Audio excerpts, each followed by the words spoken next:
Good day all. This talk will look at the history of health and healthcare in modern industrial society. I shall focus primarily on Canada, but I shall take a look at the origins of industrial society and modern medicine in Europe, and I shall also make comparisons with the US. As in my talk on early health and healthcare, I shall first look at nutrition or diet, then exercise, then sanitation, and my last but longest section will be on modern healthcare. The typical diet changed when the Industrial Revolution began in 18th century Europe. The coming of industrial society and industrial agriculture greatly increased food production and so greatly improved nutrition. People in Western society began to eat better and so became healthier, especially in the late 19th and early 20th centuries. As peasants became industrial workers, they gradually stopped being thin ectomorphs and attained a healthy average body weight by the mid-20th century. The problem was that they didn't stop there. Many people kept right on gaining weight, becoming overweight endomorphs. In the late 20th century, obesity became just as much of a socially caused health hazard for industrial society as malnutrition was for agricultural society.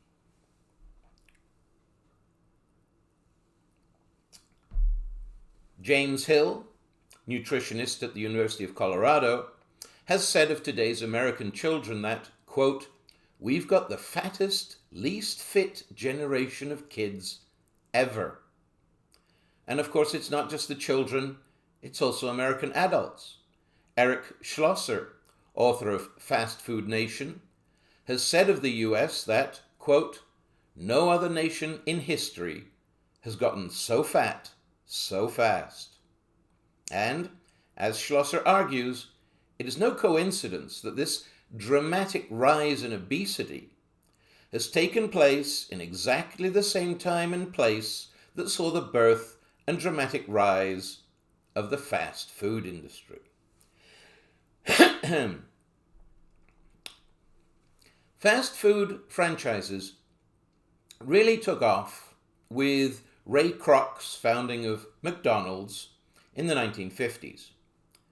By 1968, there were over 1,000 McDonald's restaurants, and by 2005, there were 14,000 in the US and another 31,000 worldwide. By 2005, over 90% of American children ate at McDonald's at least once a month. In addition, 1 in 4 adult Americans and 1 in 3 teenagers ate at some fast food restaurant every day. And the average American, including both adults and children, ate 3 burgers and 4 fries each week, even though nutritionists recommend eating fast food no more than once a month. The fast food industry became a big money industry very quickly. In 1970, Americans spent about $6 billion on fast food. By 2005, they spent over $125 billion. In 1970, about 3/4 of America's food money was spent on food prepared in the home. By 2005, half of America's food money was spent at restaurants, most of those fast food restaurants.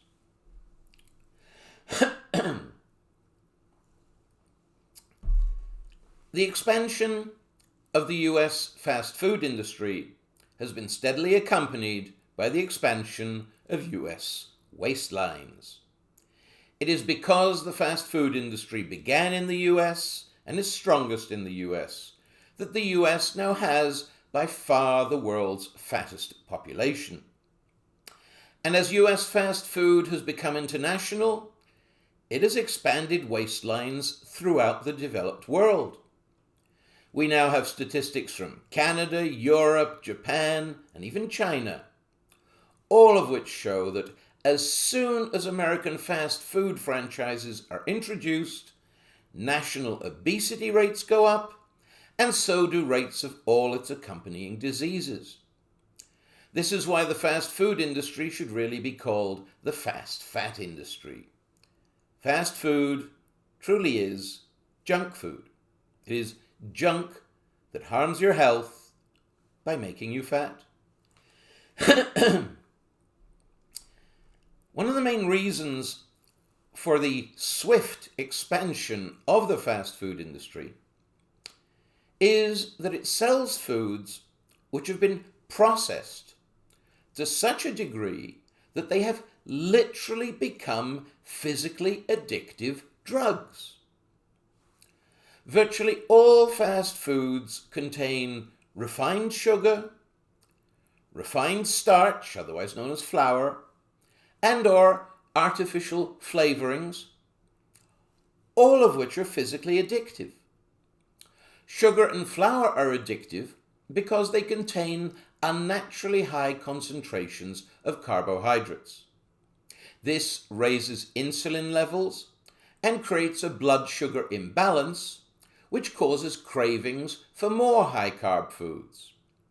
These have been termed carb cravings and are part of the process of carb addiction. Almost all processed foods also contain artificial flavors, most of which consist of combinations of legal but addictive chemicals like glutamates, as in MSG, or artificial sweeteners, which also raise insulin levels. The fast food industry has created the perfect consumer, the addict. They keep their customers coming back for more by literally getting them hooked on their product. Doctors Rachel and Richard Heller have called insulin the hunger hormone, and note that even the smell of high-carb foods like buttered popcorn can trigger a wave of insulin which makes the person instantly hungry. Dr. Robert Lustig has stated that the current situation is, quote, an insulin nightmare engineered by the fast food companies. It's a nightmare because these products keep making their consumers more and more obese, which harms their health.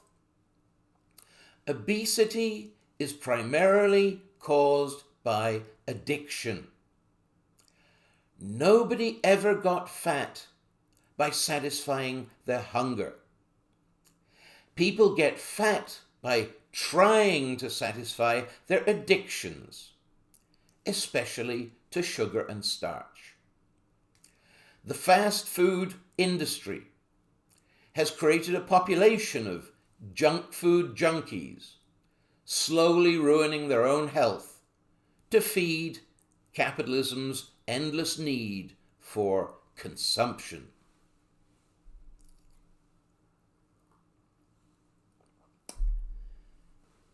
In 2005, the US Center for Disease Control and Prevention estimated that about 400,000 Americans died that year from obesity-related illnesses. Indeed, a saying has emerged in North American medicine: obesity is the new smoking. Because as obesity rates have been rising and smoking rates have been falling, obesity has taken over from smoking as the number one cause of mortality in the US. Obesity has been linked to rises in heart disease, liver disease, high blood pressure, strokes, diabetes, arthritis, and several types of cancer.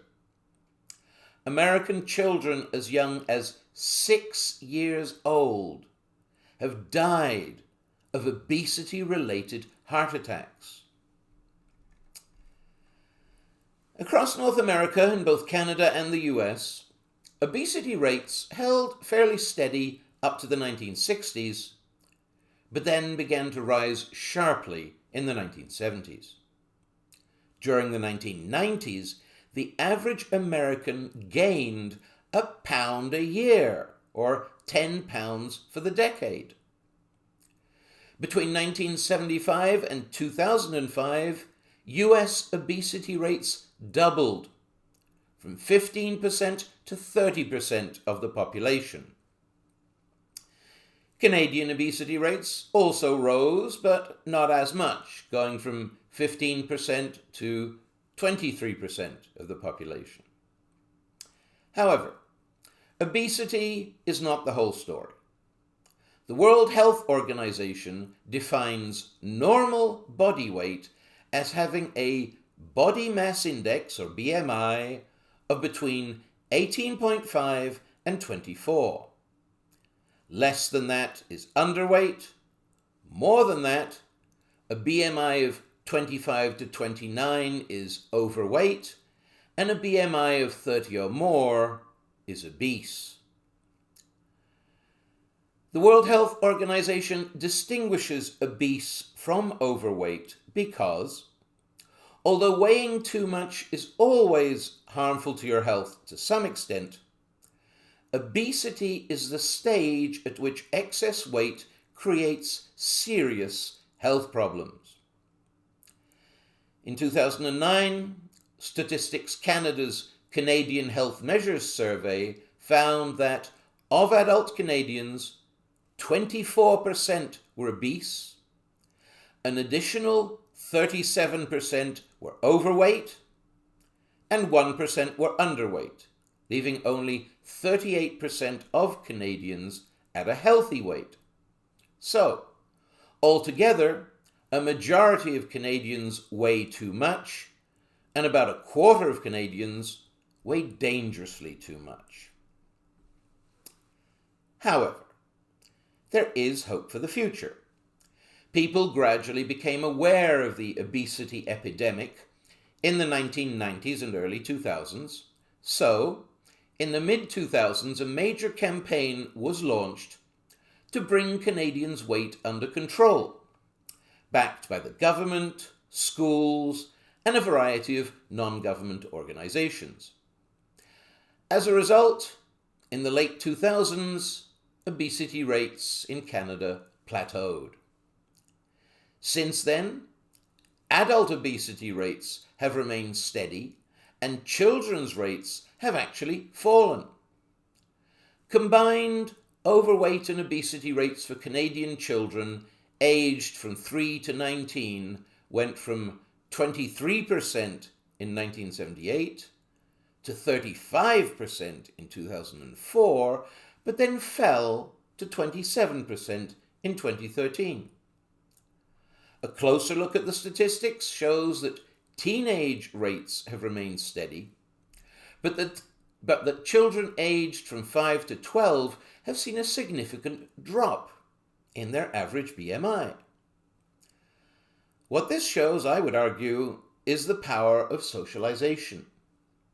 Once you've grown up, even once you've become a teenager, your eating habits are pretty much set, and it's very difficult to change them.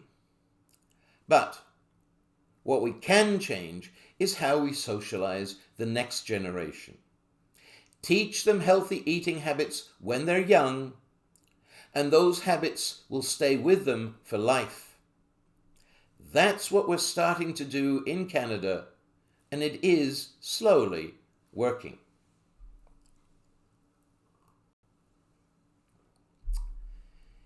In the US, less effort has been put into teaching healthy eating in schools and elsewhere, and you can see the difference. In 2010, according to the US Department of Health, among American adults, 1% were underweight, just 30% were healthy weight, 33% were overweight, and 36%, or about 80 million adults, were obese. In addition, about 30% of children, or about 10 million children were overweight or obese. These figures are significantly higher than Canada's, and although they've all roughly plateaued in recent years, none of them are going down in any age group, not even young children.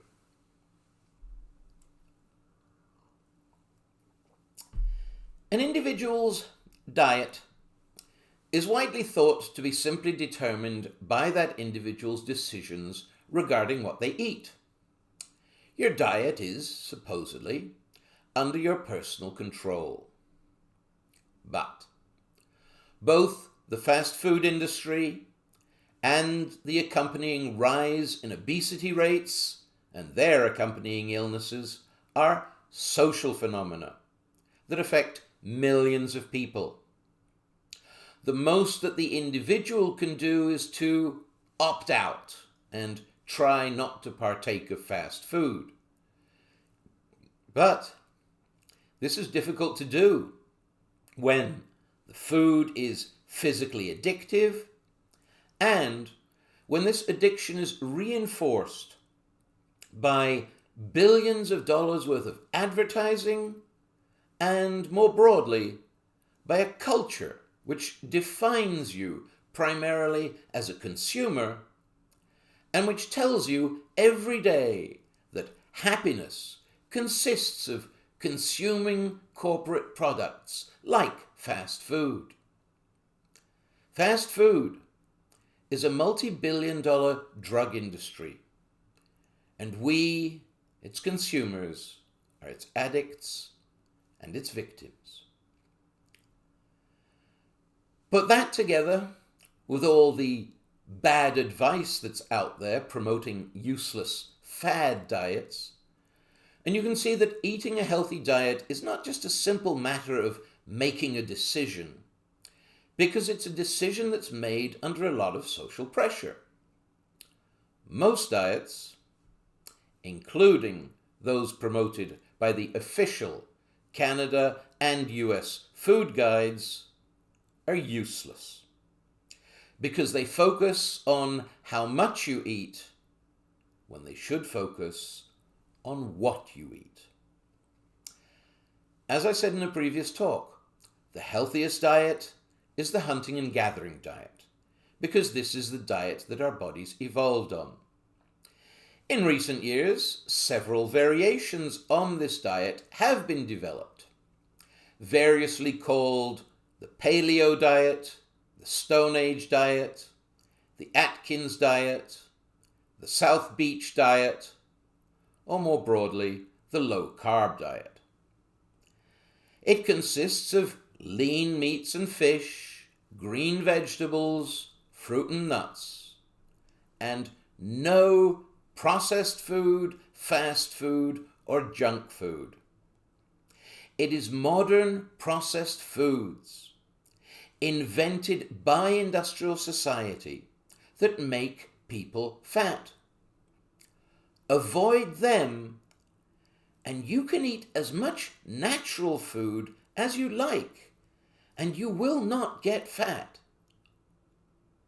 However, that's difficult to do when the food industry creates literally thousands of new processed foods every year and then bombards you with ads which tell you that every one of these new products is the best thing that you'll ever taste. The individual's diet is just a part of society's diet, and it is generally determined more by social pressures than by individual decisions.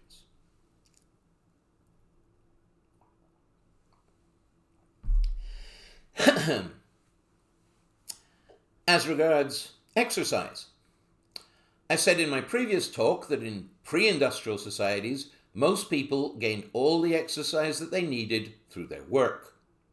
But the coming of industrial society has completely changed the nature of work because it has mechanized most jobs. Machines do most of the hard physical labor these days. People just operate the machines. In the latter half of the 20th century, more and more jobs became computerized, which means that more and more jobs are done sitting down. In modern industrial society, for the first time in history, only a minority of people gain adequate exercise from their work. Inevitably, this means that society's overall level of physical activity has declined compared to earlier societies. And the problem gets worse with every generation. It's been recently estimated that 3 out of 5 Canadian children do not get enough exercise for optimal physical development. The 2018 Participation Report Card on Physical Activity for Children and Youth gave Canadian children a grade of just D in physical activity and physical fitness. Due to the decline in physical work, industrial society has had to invent exercise as a distinct activity, separate from work and everything else. This means that we're not encouraged to think of everyday activities as exercise anymore. We drive instead of walking. We take the elevator instead of the stairs. We let the machines do it for us. We are encouraged to think about exercise only in ways that can be made profitable. Exercise consists of going to the gym and using lots of expensive equipment, or playing sports and buying lots of expensive equipment. Moreover, we're encouraged to make these forms of exercise into high-energy, competitive workouts, because capitalism is all about competition. If you're playing sports, give it all you've got to win the game. If you're going to the gym, go for that personal best. The trouble is that many of these exercises are primarily upper body exercises, from pumping iron to playing squash. Now, if you're already in good shape and you want to get in great shape because you're a professional athlete, say, then go for it. Pump iron, do whatever you like. But if you are overweight and out of shape, then a high-energy upper body workout is the last thing you should be doing. In particular, lifting weights above your heart puts pressure on your heart, and it's just asking for a heart attack. In the mid-20th century, large numbers of overweight, middle-aged men, in particular, had heart attacks during such exercise or right after exercising.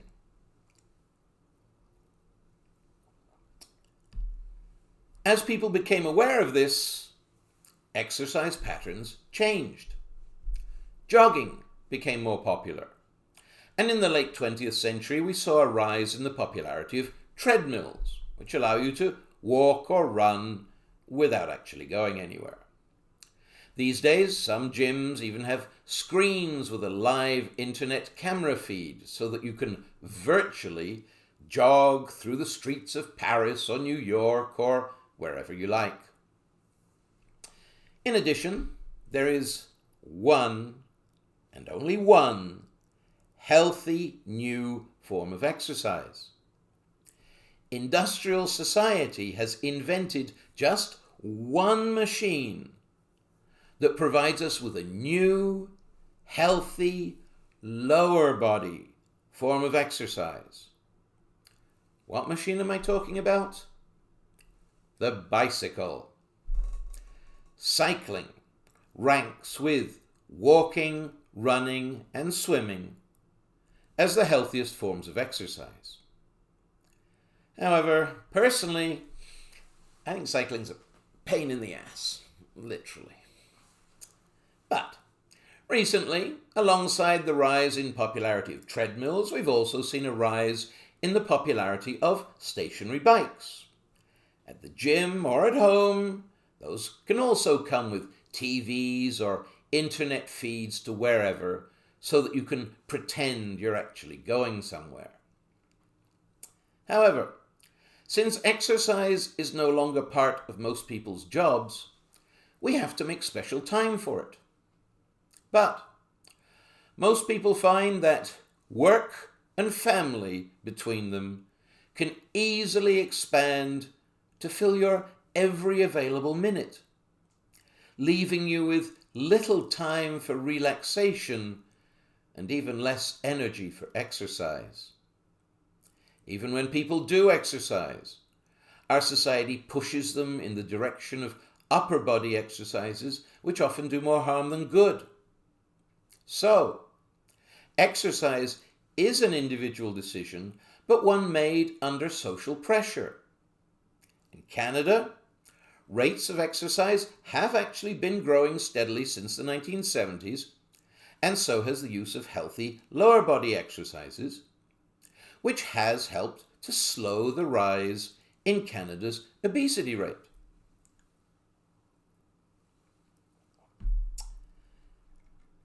In conclusion, as regards exercise, we must also remember that in our society, patterns of exercise are inevitably linked to class position.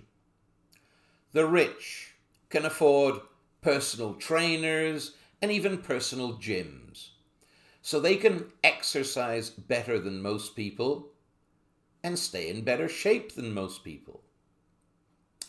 Whether we're talking about the aristocracy in agricultural society or the capitalists in industrial society, the upper class are always fitter and healthier than the average person. However, these days, the rich does not just refer to business owners and corporate CEOs. It also refers to professional athletes. Capitalism creates extremes of inequality, and so it has created both the fattest and the fittest of all time. While the average Western body has become fatter and less fit than in any previous society, capitalism has also created an elite group of professional athletes who have made the human body fitter, faster, and stronger than ever before. While elaborate exercise equipment is of limited use to the average person, it can make professional athletes almost superhuman in their physical accomplishments. However, while supposedly presenting them as role models, in practice, capitalism has incorporated these accomplishments into the entertainment industry. So, instead of exercising, the average person is encouraged to just sit on their couch, watch the athletes on TV, dream about being able to do what they do, and maybe, once in a while, walk the dog.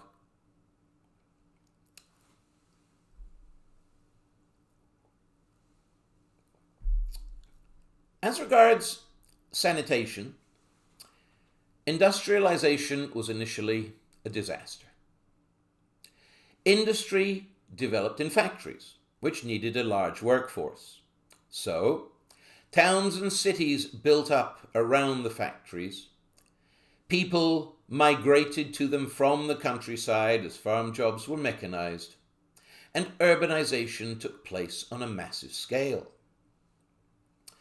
The problem was that most of the cities that sprang up in the 18th and 19th centuries had no proper sewage or sanitation systems, particularly for the disposal of human waste.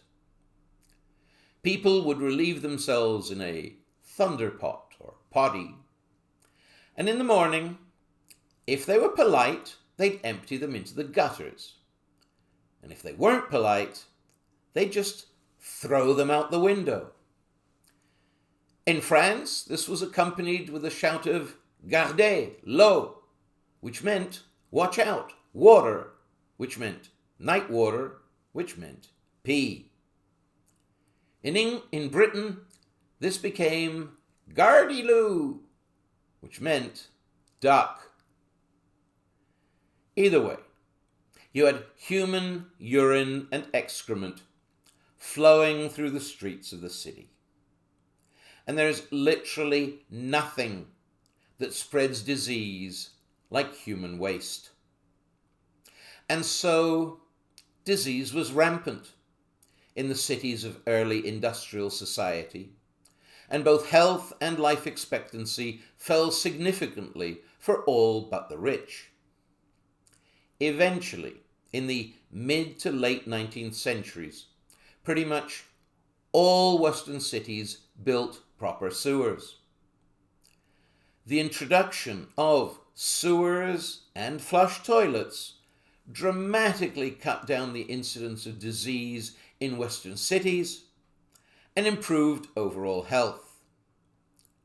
To this day, modern plumbing and sewage, which provide clean water and remove waste, remain one of the main reasons why Western countries have better health and less disease than poor third world countries, which often still lack such facilities.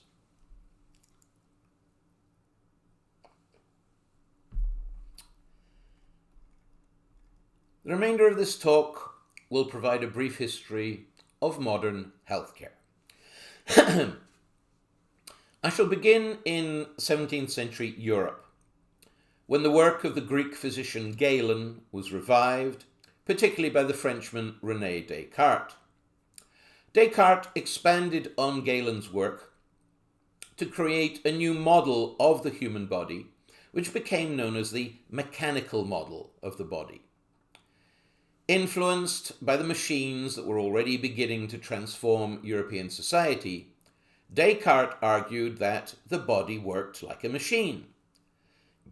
Machines are made up of different parts like cogs and gears, and each part performs its own function, but they all work together for the machine to work. Similarly, the body is made up of different organs, lungs, heart, kidneys, and so on. Each organ does a specialized job which the body needs done to survive, and they all work together for the well-being of the body as a whole. If a machine breaks down, you take it apart, fix the part that broke, put it back together, and carry on.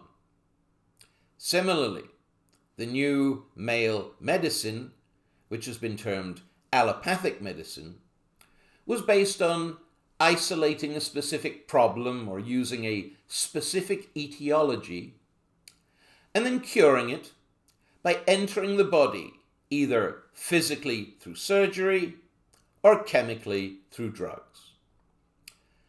Surgery and pharmaceuticals, or cuts and chemicals, became the basic techniques of modern medicine. This type of healthcare was very different from women's traditional healthcare, which took a much more holistic approach. As I said in an earlier talk, tribal societies saw themselves and their health in more ecological terms. Every individual was connected to their natural and social environment, and good health was assured by getting in balance with nature and with society. Industrial healthcare, on the other hand, begins by taking patients out of their environment. Even if they're not contagious for any serious health problems, the person is taken away from their family and put in virtual isolation in a hospital. the social support of family and friends is replaced by the more impersonal, professional support of hospital staff.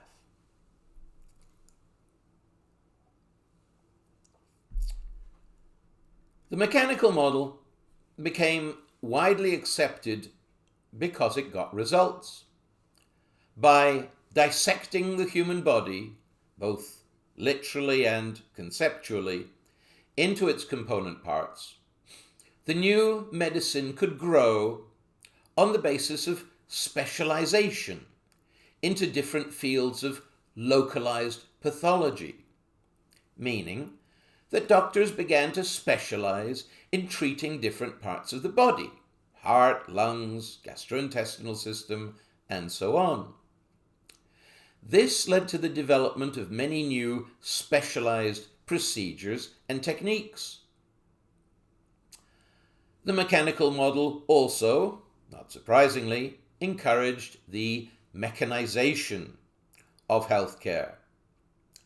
New medical technology led to dramatic breakthroughs in healthcare, such as the invention of the microscope in the 17th century, which led to vaccination in the 18th century. The 19th century saw a steady stream of new inventions in medical technology, particularly diagnostic technology. Some of the highlights included the stethoscope, invented in 1816, the ophthalmoscope in 1847, the hypodermic syringe in 1853, the portable thermometer in 1867, the sphygmomanometer or blood pressure monitor in 1881, and X-ray imaging in 1895. These diagnostic instruments allowed doctors to understand their patients' illnesses better, and the hypodermic allowed them to administer drugs. However, this did little to combat disease until the development of germ theory. Germ theory was proposed by the French physician Louis Pasteur in the 1850s, but it was not generally accepted by the medical establishment until the 1890s. Only once germ theory had become established could effective antibiotics be developed in the early 20th century, beginning with penicillin in 1928, and more broadly the chemotherapy revolution of the 1920s.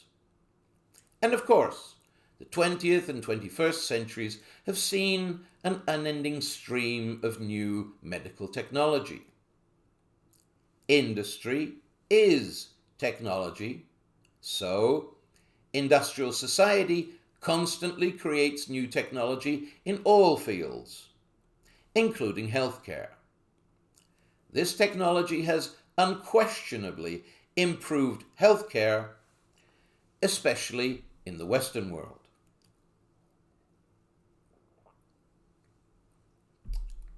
However, while the mechanical model has its upside, it also has its downside. Humans are biological machines, but we're also more than that. We have a mind or spirit as well as a body. For a person to be well, their body and their mind must be well. Healthcare must be both objective and subjective. But industrial healthcare focuses on the objective, on machines and drugs and surgery. Our understanding and treatment of mental health issues, I would argue, has lagged behind. I would say that it was not until the 1970s and 80s that we began to gain any real understanding of mental health problems and how to deal with them. Before that, everything was guesswork and trial and error, which generally did more harm than good, like lobotomies and LSD experiments. In recent years, modern medicine has begun to recognize that in matters of the spirit or mental health, it can still learn a lot from the old ways. Here in Canada, Indigenous elders, essentially modern medicine women, have been brought in to formal group therapy sessions, at first just for Indigenous people, more recently for everyone, to use their time-honored techniques to help the healing process. For example, for abuse survivors.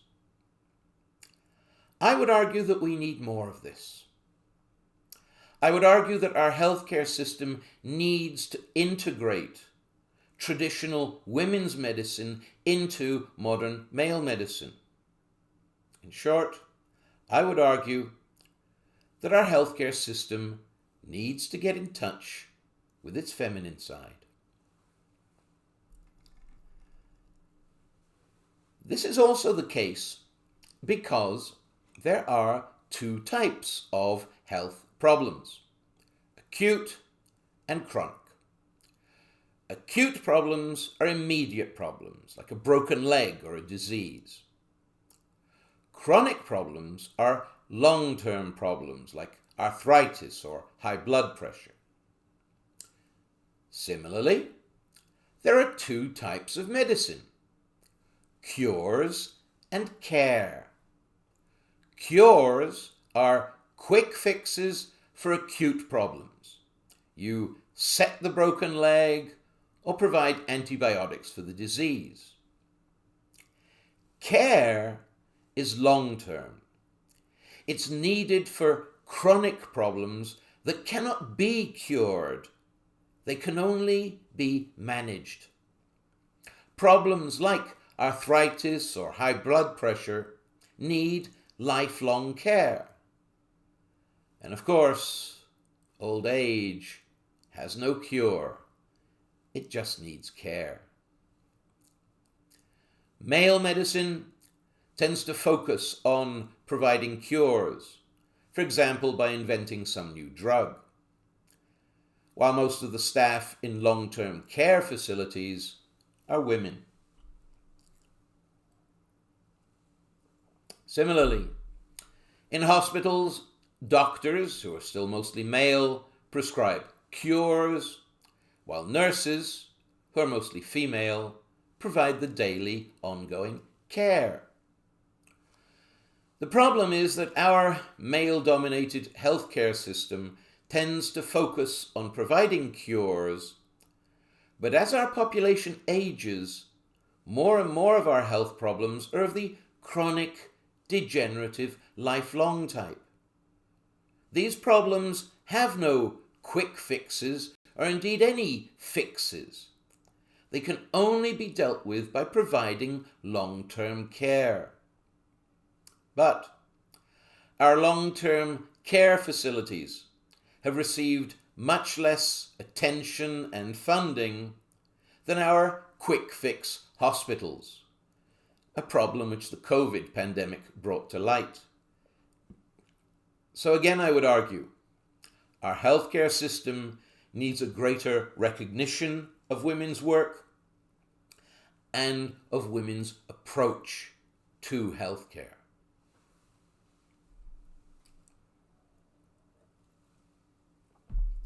Similarly, our healthcare system needs to recognize that when you're dealing with acute problems, taking a person out of their home environment for a few hours or a few days is fine.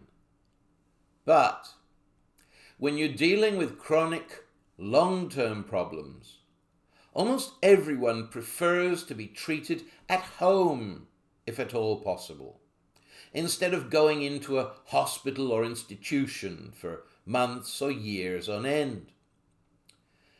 Sometimes there is no alternative to an institution, but a lot of people can be treated at home with proper outpatient and support services.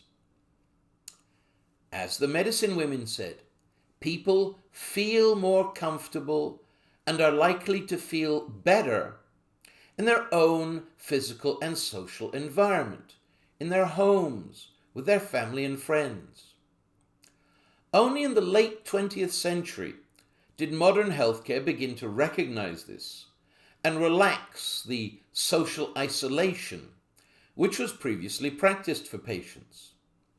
For example, for most of the 20th century, hospitals had visiting hours, so that patients could only be visited by family and friends for an hour or two a day. Then, studies began to show that patients with strong social contacts had significantly better recovery rates. So, in the late 20th century, hospitals were opened up so that most patients could have visitors all day. It was recognized that good health needs social support as well as medical support.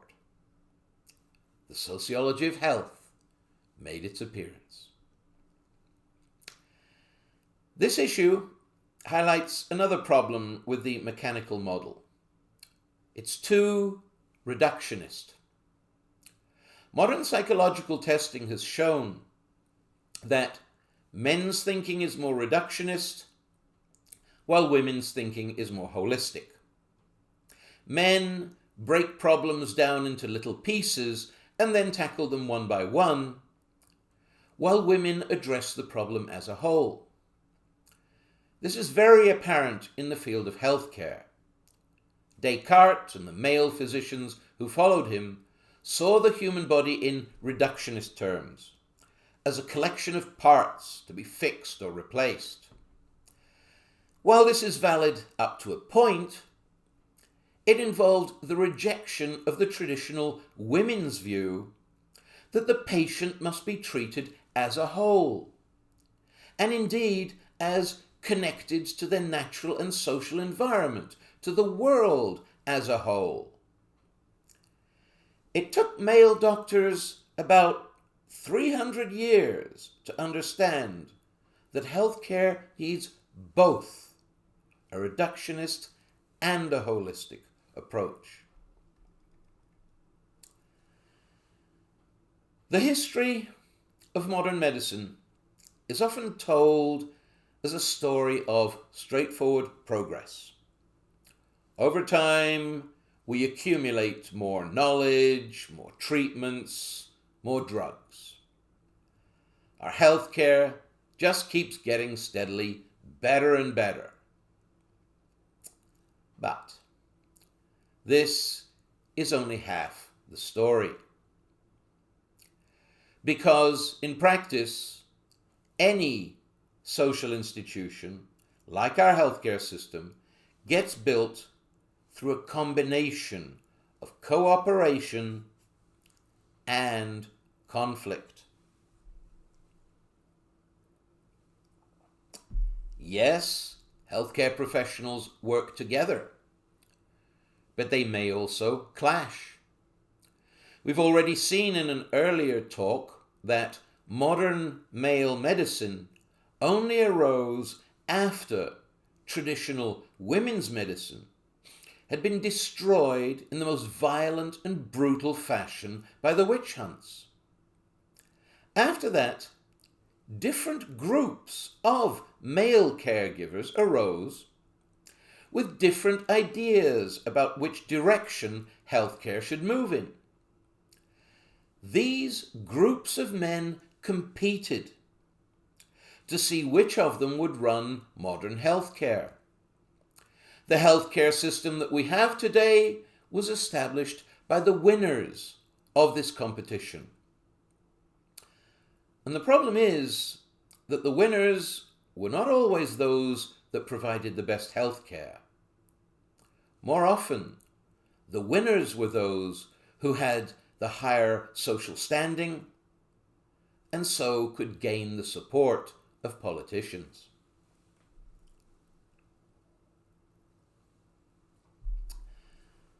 When modern male medicine began to emerge in the 16th and 17th centuries, the status of doctors who were primarily surgeons was not high. Indeed, most surgeons also worked as barbers or hairdressers, and often gained more money and prestige from their work with hair than from their surgery. This is because their surgery rarely helped anybody. They knew nothing about the existence of germs, so their surgery was not performed under antiseptic conditions. This meant that most of their patients either died on the table or of post-operative infection. When Leonardo da Vinci and others started doing their anatomical drawings, this was seen as knowledge for its own sake. Anatomy was seen as an academic subject, not as part of healthcare, because everyone knew that surgery was a last resort that very few people survived. Only very gradually did the knowledge and the status of doctors and surgeons improve. In 17th century Britain, Francis Bacon founded the Royal Society, which promoted the development of all the natural sciences, including anatomy. In 18th century Britain, with the help of the Royal Society, surgeons organized themselves into the Guild of Surgeons. This finally distinguished surgeons from barbers and raised their social standing. In the 19th century, in Britain and throughout the West, doctors finally persuaded governments to pass laws stating that only doctors who had gone to an accredited medical college could legally practice medicine. This legislation gave doctors something which they'd been trying to obtain since the 16th century: professionalization. Doctors became a respected profession with a state-enforced monopoly on healthcare. All other forms of healthcare were called quackery and were made illegal. Only after they gained this legal monopoly on healthcare did doctors' status and incomes begin to rise significantly.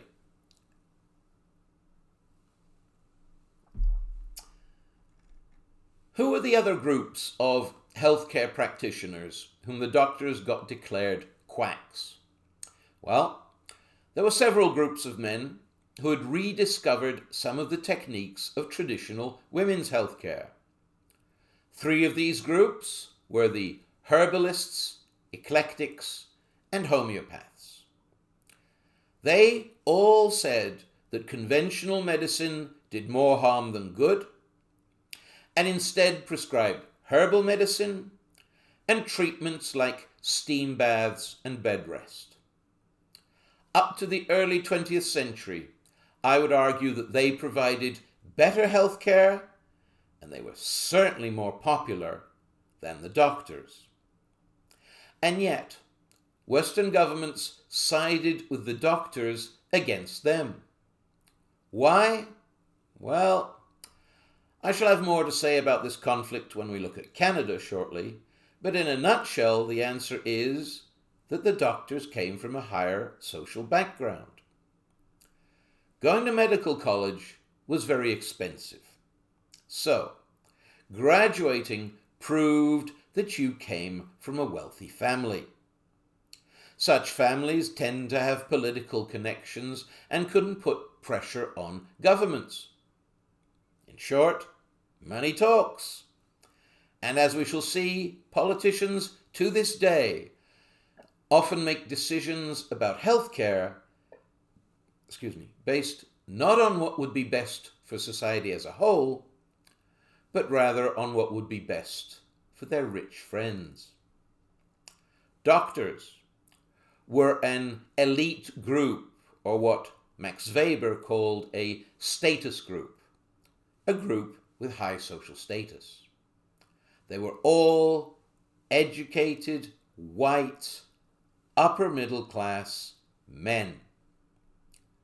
This was enough to get them the support of Western governments, whether their treatments actually help their patients or not. Nevertheless, as healthcare has improved, doctors, and especially surgeons, have remained a status group. They have a high level of social respect and much higher incomes than the average person. Working together with politicians, they largely built the healthcare system that we have today. How did they do this?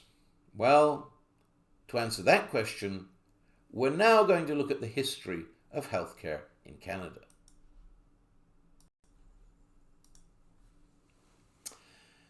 Modern Canada was born when the French arrived in the 16th century and the British arrived in the 17th century. They all came in ships, which made it inevitable that most of Canada's early physicians were ship's doctors, who landed here, took one look round, thought it looked a lot better than Europe, and decided to stay. Moreover, the British and French promptly started fighting with each other and continued to do so for about a century. So, many of these ships were military ships, especially from the British Royal Navy. This meant that many of Canada's early doctors were retired military officers. So, in early Canada, male medicine mostly meant military medicine, as it had through most of human history. This meant that it was a particular type of medicine. Firstly, it was heavily based on anatomy and surgery because it had originated in the military's need to have wounds sewn up. The problem with this was that while surgery is essential to an army at war, there was much less call from it from a civilian population in peacetime. Sure, accidents and injuries did happen, but not that often. Today, over 90% of surgery is for non-life-threatening problems.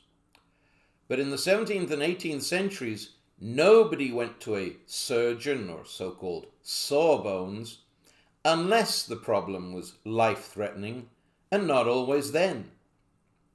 Surgery was both dangerous and excruciatingly painful.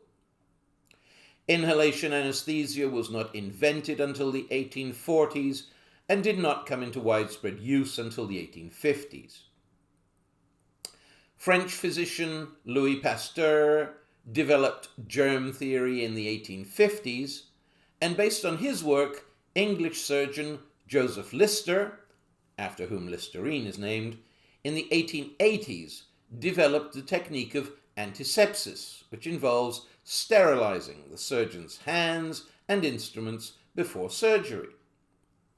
Lister cut the rate of death in his hospital from sepsis, otherwise known as post-operative infection or hospital disease, from 50% to 15%. But before the late 19th century, only a minority of patients survived surgery. This did not make surgeons very popular. Moreover, it wasn't just surgery that made doctors unpopular. It was pretty much all of their treatments.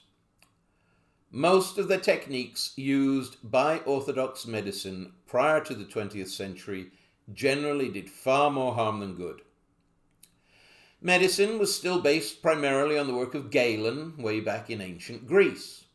However, Galen's ideas had been pushed in a particular direction by 2,000 years of military medicine. Galen, basing himself on the old tribal model of healthcare, said that health depended on maintaining balance and harmony in the body and mind. Military medicine, however, lost that emphasis on balance. Instead, the military figured that if a little of something was good, then a lot of it was better. Unfortunately, life doesn't always work that way. For example, a glass of water is good, but a tidal wave is a disaster. But military medicine pushed Galen's treatments to extremes and developed what was called heroic therapy. Now, after hearing about it, you might think that this was because you had to be a hero to survive it. But actually, heroic meant massive. And heroic therapy meant massive intervention, which delivered a shock to the system, or what today we call shock therapy. This shock would supposedly expel from the body whatever was making the patient sick. The most common means of providing a shock to the system were through techniques like bleeding or bloodletting, done either by applying leeches or with small cuts to the patient's veins. Blistering, usually done by heating a glass to red heat and then applying it all over the body to bring out big round blisters. Purging, or clearing the bowels with a diuretic such as calomel or mercurous chloride, which is a form of mercury, which is poisonous. And vomiting, induced through an emetic such as tartar or tartrate of antimony, which, like mercury, is a mineral poison. All of these techniques can be helpful under certain circumstances, but they were greatly overused. For example, bleeding was based on the belief that sometimes the body made too much blood, so you needed to get rid of some. Now, this can happen. If you bang your knee and it swells up like a balloon, then a small cut will relieve the buildup of blood pressure. But most of the time, bleeding a person only weakens them and makes it less likely that they will recover from their illness. Also, in addition to these various ways of getting things out of the body, doctors also regularly prescribed tonics. These sound nice until you find out that most of them were made of compounds of arsenic or opium and were prescribed to be taken in massive doses. None of these techniques could cure any disease or indeed much of anything. The one thing that doctors in the 19th century could do effectively was pain-killing, partly to offset the pain caused by their other techniques. Morphine was invented in 1806, followed by a number of other analgesics, culminating in heroin, introduced in 1898. We now know that most of these substances are highly addictive, but they do kill pain. Phony patent medicines attempted to mimic their effects with mixtures that consisted mostly of alcohol. In short, prior to the 20th century, virtually all orthodox medical treatment was painful, poisonous, and potentially lethal. Now, to the army, that sounded perfectly fine and normal, but most civilians wanted nothing to do with it. And yet this was the form of treatment to which the Canadian government repeatedly attempted to grant a monopoly on healthcare. Through the late 18th century and the whole 19th century, every few years, new legislation was introduced to restrict medical practice to a small group of physicians by establishing a state-run licensing system.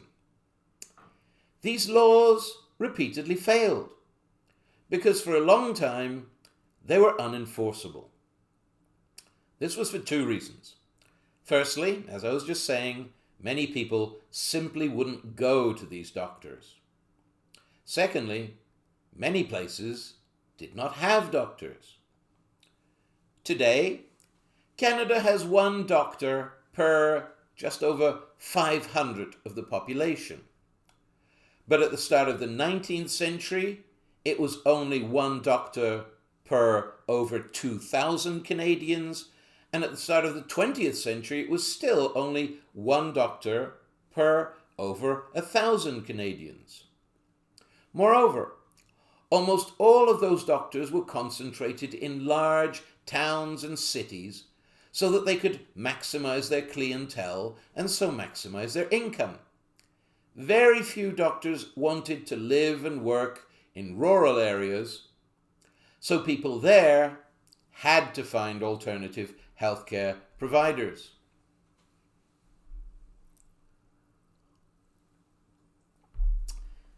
Despite having what we would consider a doctor shortage, Canada's doctors were from the very beginning obsessed with strictly limiting access to the medical profession. They believed that if there were too many doctors, then the competition would force them to lower their prices to where none of them could make a living. Canada's first medical college opened in 1824 in Montreal, and already in 1869, one of Canada's top doctors said that, quote, "It would be a great boon to the country if not another medical student passed their exams for 10 years to come." Now, given the state of medicine at the time, he may well have been right, but not in the way that he meant. One reason that Canada's doctors fought so hard to get a legal monopoly on healthcare in Canada was because a monopoly was what they were used to. They were mostly former military doctors or civilian ship's doctors, and whether in the military or on board ship, there was only one doctor. They had a captive clientele. If a man got sick, he was ordered to report to the doctor whether he liked it or not. Essentially, doctors pressured the government to come as close as it could to ordering the whole country to go to the doctor when they got sick. The other reason doctors wanted a monopoly on healthcare was, of course, to get rid of the competition. And there was competition. There were other groups of healthcare practitioners in Canada who we shall look at in a moment. But in the modern world, the only body with the power to eliminate the competition and enforce a monopoly is the state. Indeed, Anglophone Canada began with a state-enforced monopoly, the Hudson's Bay Company, which for over a century had a monopoly on all trade in northern Canada by order of the King of England, and which today is the oldest continuously operating corporation in the world. What the state did for the Bay, it also did for doctors. It gave them a monopoly, strengthening it as the 19th century wore on.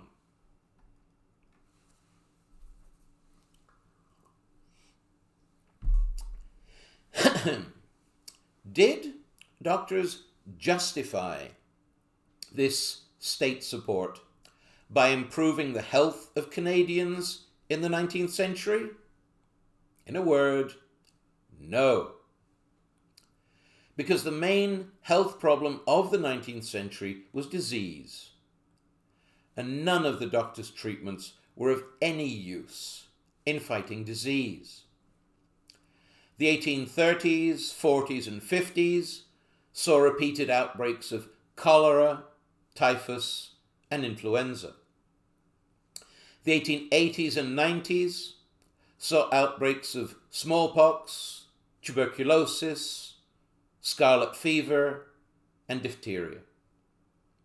Doctors had no significant impact in bringing any of these under control. Conventional medicine probably continued to do more harm than good throughout the 19th century. There were certainly those who thought so at the time. In 1891, Oliver Wendell Holmes wrote that, with the exception of anesthesia, if all current medical practices, quote, could be sunk to the bottom of the sea, it would be all the better for mankind and all the worse for the fishes.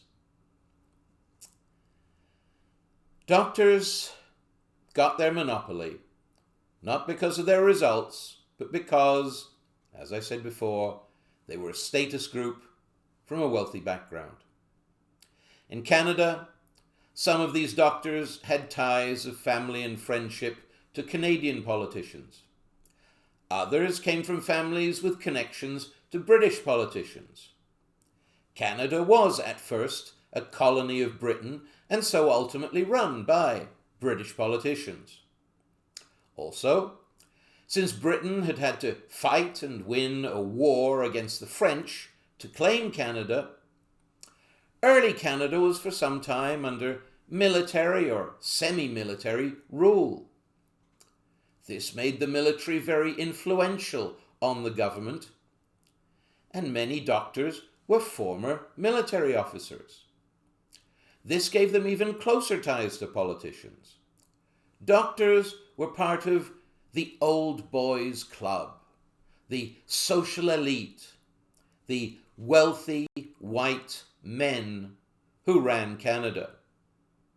Of course, all of these good old boys supported each other.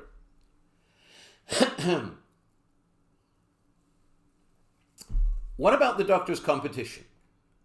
What alternatives were there to conventional medicine? Well, as I said before, there were the herbalists, eclectics, and homeopaths. These all came to Canada in the 1830s. From the US came an approach based on the work of Samuel Thomson, a New England farmer who rediscovered some of the secrets of women's traditional herbal medicine. He originally called his approach herbalism. Later, as it expanded, it was sometimes termed eclecticism, which just means that it used a wide variety of techniques outside those of conventional medicine. Thomson denounced all the techniques of conventional medicine. He called them, quote, instruments of death, which was pretty accurate. Instead, he advocated herbal medicines, steam baths, and bed rest.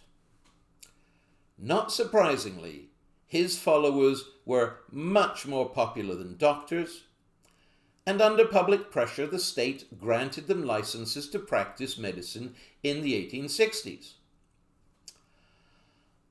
Also in the 1830s, from Germany, came the school of homeopathy. This was developed by Samuel Hahnemann, a German physician who had grown disillusioned with conventional medicine. Like Thomson, he advocated herbal medicine, bed rest, fresh air, good hygiene, and proper diet, all of which were being completely ignored by conventional medicine at the time. He also challenged heroic therapy by arguing that medications should not be administered in the massive doses it prescribed, but on the contrary in microscopic doses, which is how we do it these days.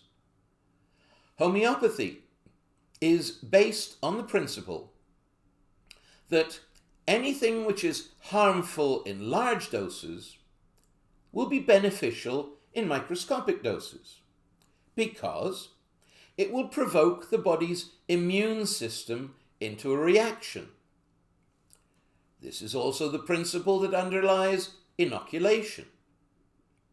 So, Hahnemann said that if a person gets ill, they should take herbal medicines which would produce the same symptoms in a healthy person.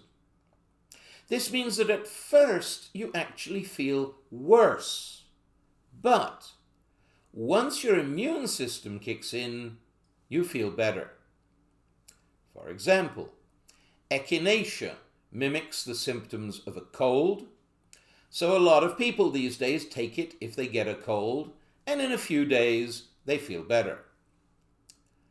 Like herbalism, homeopathy was also much more popular than conventional medicine, and also under public pressure was licensed by the state in the 1860s.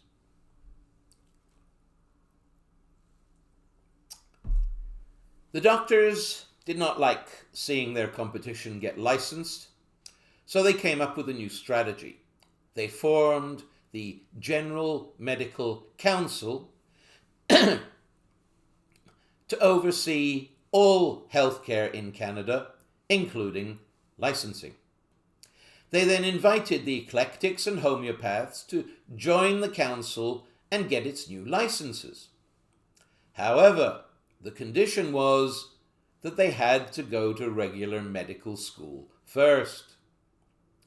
The eclectics agreed to this and gradually became absorbed into conventional medicine, which is why you no longer hear about them. The homeopaths, instead, decided to quit the council and continued to practice without licenses, which is why homeopathy does still exist as a distinct school of healthcare. After Confederation in 1867, the Canadian state grew stronger and better able to enforce its laws, and so homeopathy was in effect driven underground in the late 19th century. However, it made a comeback in the late 20th century, which we shall look at later on when we examine alternative healthcare in the present day.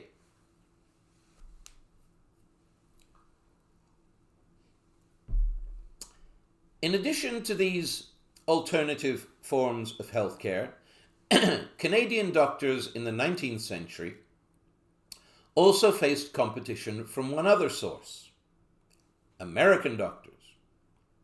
Because at this time, the medical profession in the US was very different from that in Canada.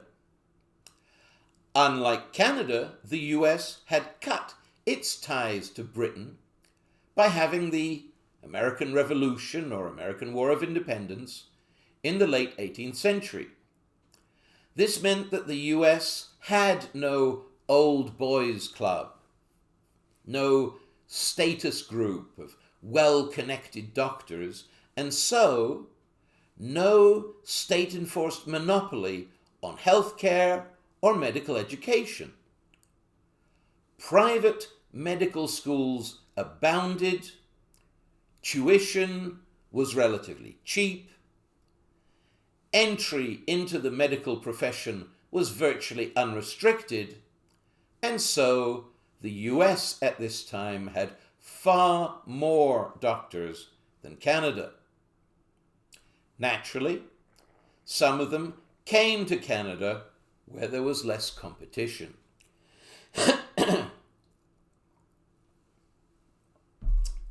But Canadian doctors swiftly fought back. At first, they stirred up a public campaign against American doctors. They called them Yankee loafers. This was a pun, because a loafer is an American term for a slip-on shoe, but a loafer is also someone who loafs around, in other words, a lazy person.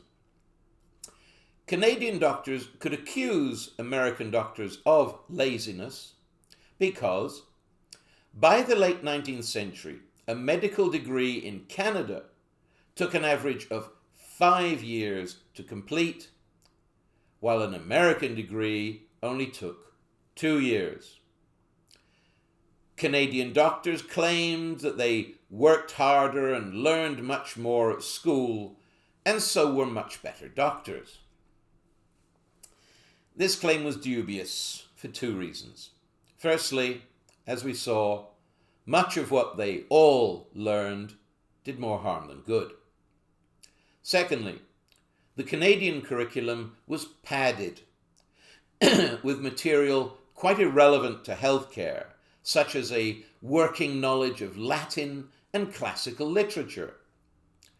This material served doctors well in that, on the one hand, it showed that they were cultured and part of the upper crust. And on the other hand, it lengthened medical studies and so made medical school too expensive for any but the rich. But it did nothing to improve medical standards. Despite this, the doctors managed to stir up some anti-American sentiment, and in the 1880s they used this to pressure provincial governments all across Canada to pass legislation stating that only doctors with Canadian medical degrees could practice medicine in Canada. By the end of the 19th century, Canadian doctors had defeated all of their competition and had gained their long-sought monopoly on healthcare in Canada.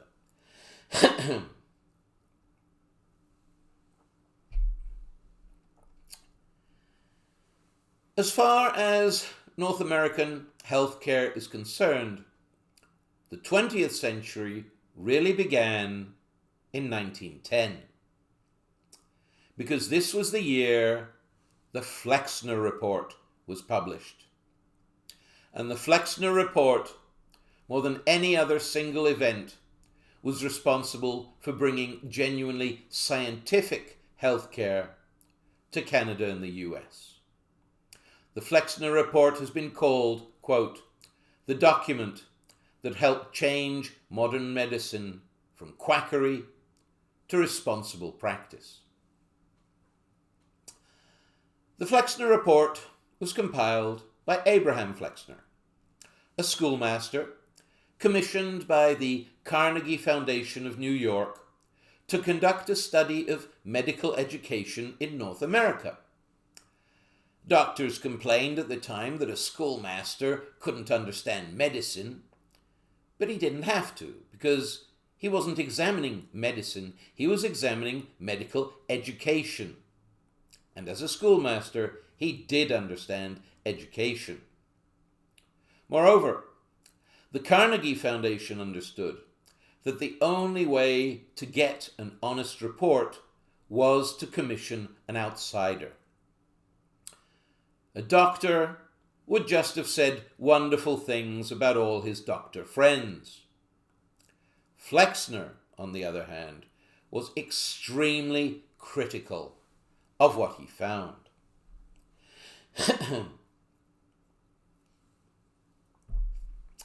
Flexner was very thorough. He visited every single medical school in North America. A total of 155, just 9 of those in Canada. As I said before, there were far more medical schools in the US than in Canada. Of them all, he gave his seal of approval to just 5. Harvard and 2 others in the US, and the University of Toronto and McGill University in Montreal in Canada. Most of the rest he described as, quote, plague spots, utterly wretched places. He said that the education they gave was totally inadequate, that their claims to follow scientific methods were mostly bogus, and that most of them should be shut down immediately.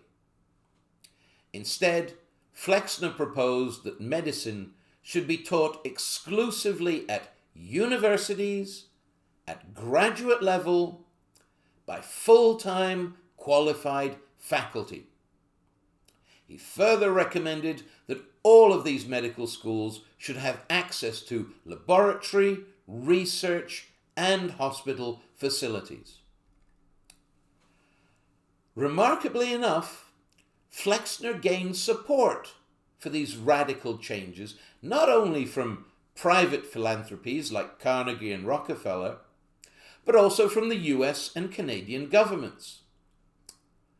Probably the main reason for this was the coming of World War I in 1914. In the war, both the US and Canada introduced conscription, or compulsory military service. When millions of men reported for their medical exams, both governments were appalled to learn that large numbers of them had such poor health that they were unfit for military service. This was unacceptable. In a war, governments have to be able to field a strong and healthy army. So, Flexner's recommendations were put in place very quickly, thereby establishing the basics of modern medical education in North America.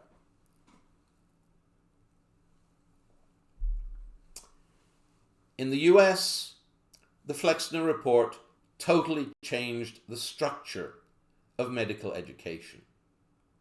Within a decade, most private medical schools either closed down or affiliated themselves to universities. This meant that far fewer Americans could now become doctors. The government also passed laws banning any form of healthcare which was considered unscientific, such as herbalism and homeopathy. In Canada, the Flexner Report had less impact on the structure of medical education because Canada's doctors, in their efforts to restrict access to the medical profession, had always made sure that all medical schools were affiliated with universities.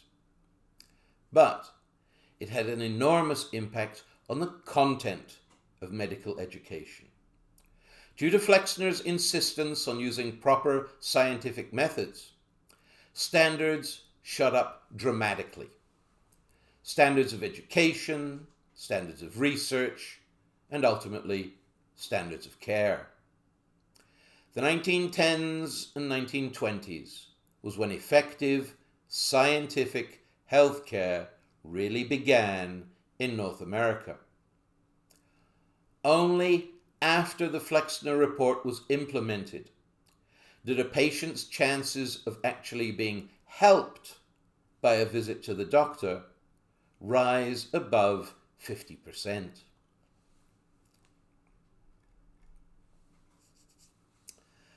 Flexner's recommendation that medical schools not only be moved to universities but integrated with hospitals led to a massive upsurge in medical research as university researchers addressed the practical health problems being faced by hospitals. In particular, dramatic breakthroughs were made in the field of pharmaceuticals. So much so that the 1920s have been called the time of the chemotherapy revolution. For example, in Canada, Banting and Best discovered insulin in 1922. In the US, Alexander Fleming discovered penicillin in 1928. These drugs were so swift and effective that the media called them miracle drugs, and they were a game changer. As the new pharmaceutical industry began putting out more and more antibiotics and other chemical drugs, the general public quickly realized that doctors' ability to treat diseases had improved enormously. This meant a rise in doctors' social standing, a rise in demand for doctors' services, and a rise in doctors' incomes. In Canada, by the late 1920s, doctors were earning about 4 times the national average income. And for the first time, areas which didn't have a doctor, which still included most rural areas, became concerned about this absence and started coming up with ways to attract doctors. The Flexner Report and the chemotherapy revolution turned upside down the relationship between doctors, the general public, and the state. The 19th century was all about the state trying to force the general public to go to doctors, and the general public being very reluctant to do so. The 20th century became all about the general public trying to force the state to ensure access to doctors, and the state being reluctant to do so. Ultimately, this access was secured through the creation of Medicare. And when it comes to the creation of Medicare, it was Saskatchewan that led the way for all of Canada. Saskatchewan pioneered the change from a healthcare system based on private or individual payment to a healthcare system paid for by the state. It was an idea that began small and grew. It began at the municipal level, then grew to the provincial level, then finally the federal level. It began in Saskatchewan because Saskatchewan was and is the most agricultural of Canada's provinces. In the early 20th century, that meant two things for healthcare. First, it meant that Saskatchewan was full of small, rural communities where very few doctors wanted to set up residence. At the time, most of Saskatchewan was served by so-called horse and buggy doctors. They would serve an entire district, going from town to town in their horse and buggies, since this was just before automobile use became widespread. The problem with this, of course, is that it meant that any one town only got to see their doctor once every few weeks or even months, which was not a great situation. But, secondly, Saskatchewan's rural nature meant that it was a province of farming communities. Communities which still had the traditional farming community spirit. This was the spirit of mutual aid, of all looking out for each other, and the tradition of solving problems as a community, not just as individuals. Industrial society is a society of individualism, individual careers, individual lifestyles, and individual decisions. But agricultural society is a society of collectivity, living together, working together, and helping each other.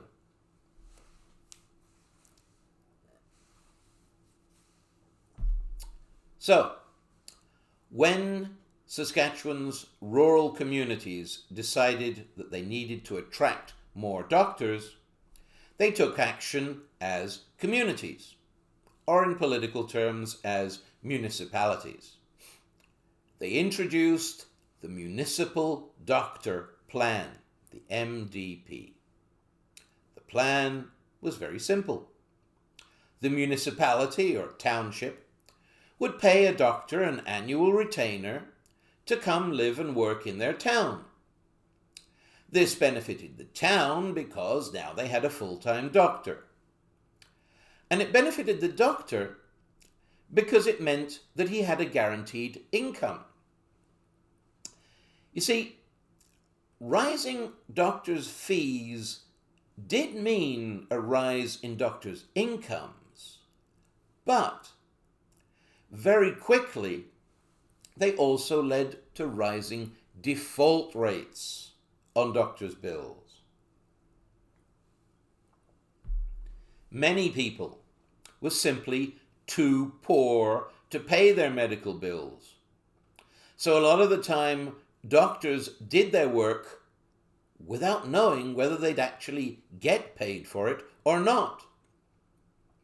Outside of Saskatchewan, this problem continued to get worse as doctors' fees rose in the 20s, and then it got much worse as mass unemployment hit in the Great Depression of the 30s. It was a problem that was only eventually resolved by the introduction of Medicare, which eliminated private payments to doctors in favor of state payments. But in Saskatchewan, the MDP provided doctors with guaranteed incomes through troubled economic times. So, from the point of view of both Saskatchewan communities and Saskatchewan doctors, the MDP was simply a practical solution to a practical economic problem. A lot of people in rural areas were too poor to pay the doctor privately, so instead they paid the doctor collectively through the municipality. It was a good deal for both sides.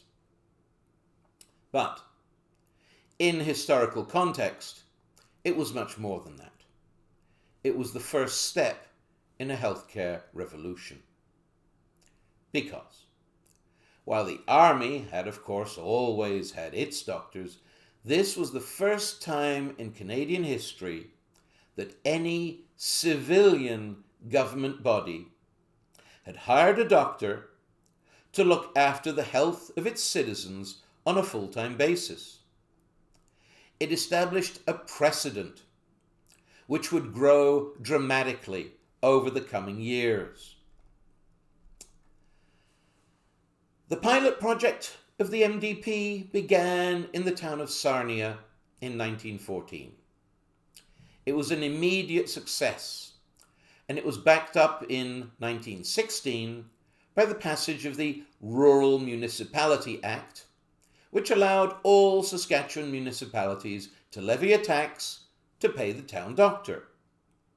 This idea was expanded on in 1917 with the passage of the Union Hospital Act, which allowed municipalities to combine into health districts so that they could combine their resources to build and maintain a hospital for the whole district. Not only would the hospital improve healthcare services, but having a brand spanking new hospital with all the latest equipment would also attract new doctors. Once this legislation was in place, the MDP spread swiftly. By the late 1940s, when it was incorporated into provincial Medicare, it was being used by close to 200 Saskatchewan townships, and it had even been adopted in neighbouring Alberta and Manitoba, although on a smaller scale. The success and growth of the MDP led to increasing demands that the funding and organisation of the plan should be primarily assumed at the provincial level through the introduction of comprehensive public healthcare insurance. However, these demands from the general public were at first rejected by Canada's politicians. Both the Liberals and the Conservatives called this scheme socialised medicine and said it would lead to socialism, which would lead to communism and the collapse of Canadian society as we know it. This was, of course, complete nonsense. Medicare has been introduced and it has not turned Canada into a communist country. But it was an excuse for the politicians to do nothing. Seeing that the traditional political parties were ignoring their wishes, in 1932 the people of Saskatchewan formed a new political party, the Cooperative Commonwealth Federation, or CCF. Its founding document became known as the Regina Manifesto, written by a group of intellectuals who gathered at what was then Regina College, which eventually became the University of Regina, where I taught. The manifesto declared that the Canadian state needed to take responsibility for the well-being of its citizens through the creation of a welfare state. It proposed the introduction of a number of new social programs, such as unemployment insurance, pensions, social security, and universal health care. To a large extent, the building of Canada's welfare state, including Medicare, began with this document.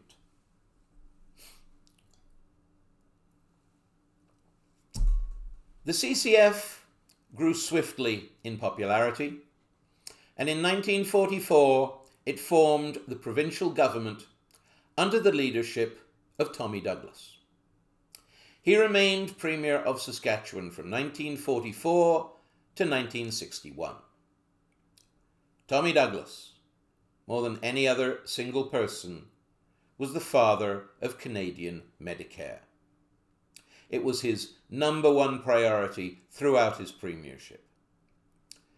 His motivation for this came from his childhood. As a child, he suffered from a bone disease, osteomyelitis. The doctors said that they'd have to amputate his leg unless he had a series of expensive operations. His family couldn't afford them, but he had a stroke of luck. One orthopedic surgeon decided, basically out of the goodness of his heart, that he'd use Tommy as a teaching case, showing students how the procedure was done. And so he did the operations for free. After that, Tommy Douglas never forgot that he'd had a very lucky break and that a lot of other people would not be so lucky. It led to his lifelong commitment to publicly funded universal health care.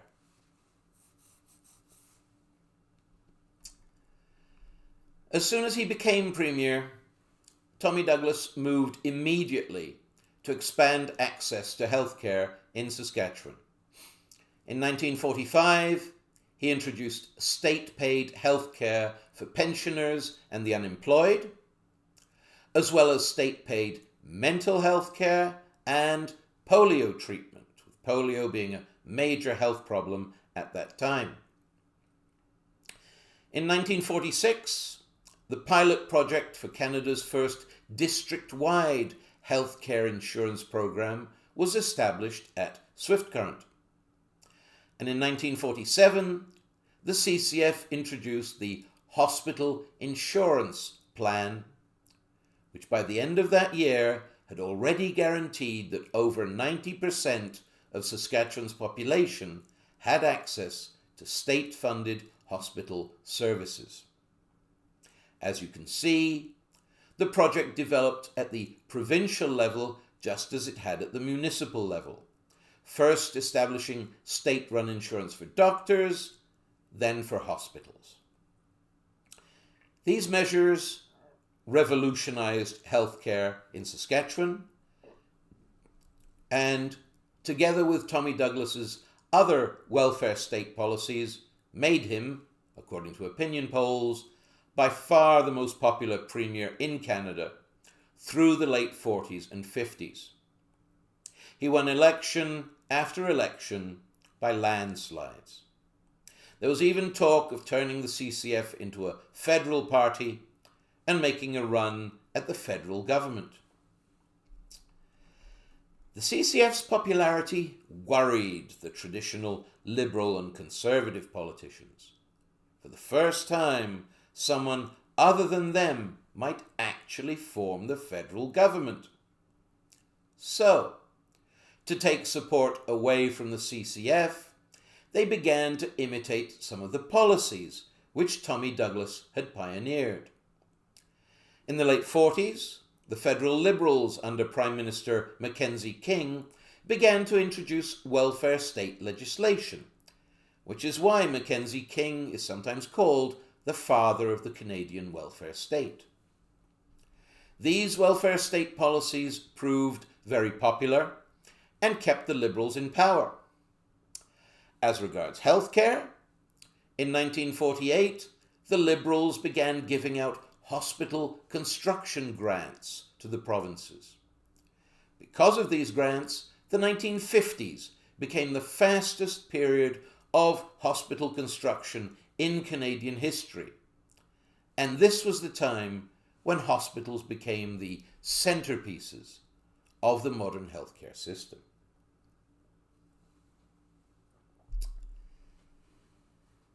The 1950s also saw a lengthy parliamentary debate regarding the best type of insurance to introduce to pay for these expanded hospital services. Finally, in 1958, the federal government passed the Hospital Insurance and Diagnostic Services Act. This act made state-paid free hospital services available nationwide.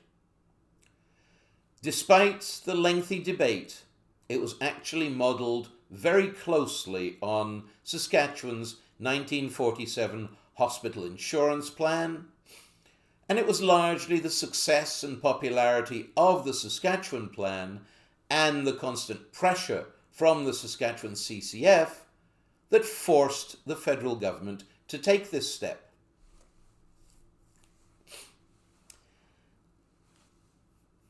With universal hospital access now available all across Canada, Tommy Douglas immediately took the next step in Saskatchewan. In 1959, he announced that his CCF government would shortly introduce a system of prepaid medical care, which everyone immediately shortened to Medicare. Medicare would expand state funding from hospital services to all authorized healthcare services. This would end all private payments to doctors. Doctors would be taken out of the free market and would instead have just one client, the province. And the province guaranteed to provide universal access to healthcare for all of its citizens.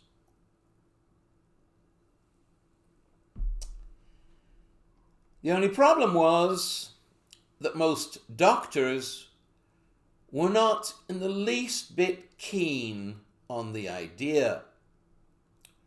Doctors had no problem with hospital insurance because they'd always been paid for hospital services by the hospital rather than by the patients. And in the 20s and 30s, they'd had no problem with the MDP because it solved their problem of high default rates in hard economic times. But the 50s and 60s were an economic boom period, and doctors wanted the freedom to cash in on this by raising their rates.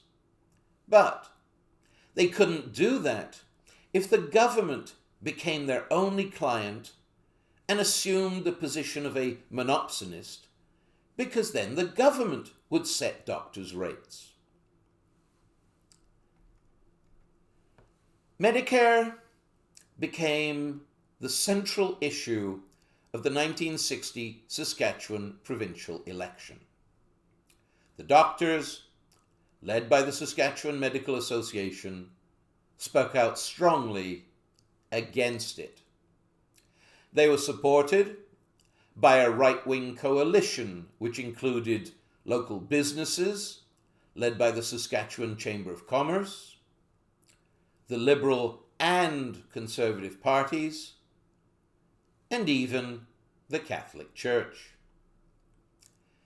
Between them, they spread all sorts of lies about Tommy Douglas and Medicare.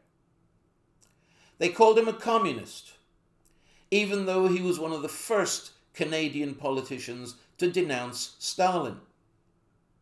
They called him a fascist, even though he was one of the first Canadian politicians to denounce Hitler.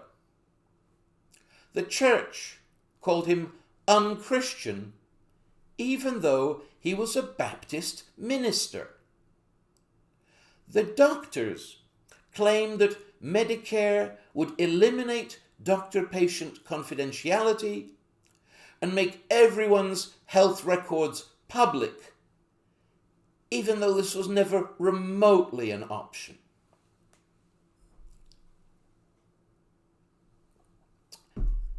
Despite all the lies, Tommy Douglas and the CCF won again.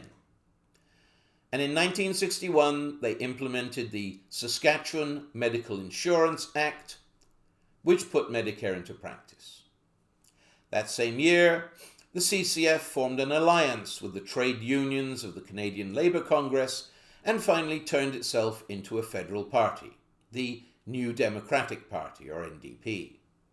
Tommy Douglas was elected the first leader of the NDP, so he resigned his provincial premiership and moved on to federal politics, where he promptly began to pressure the federal government to expand Medicare to the federal level.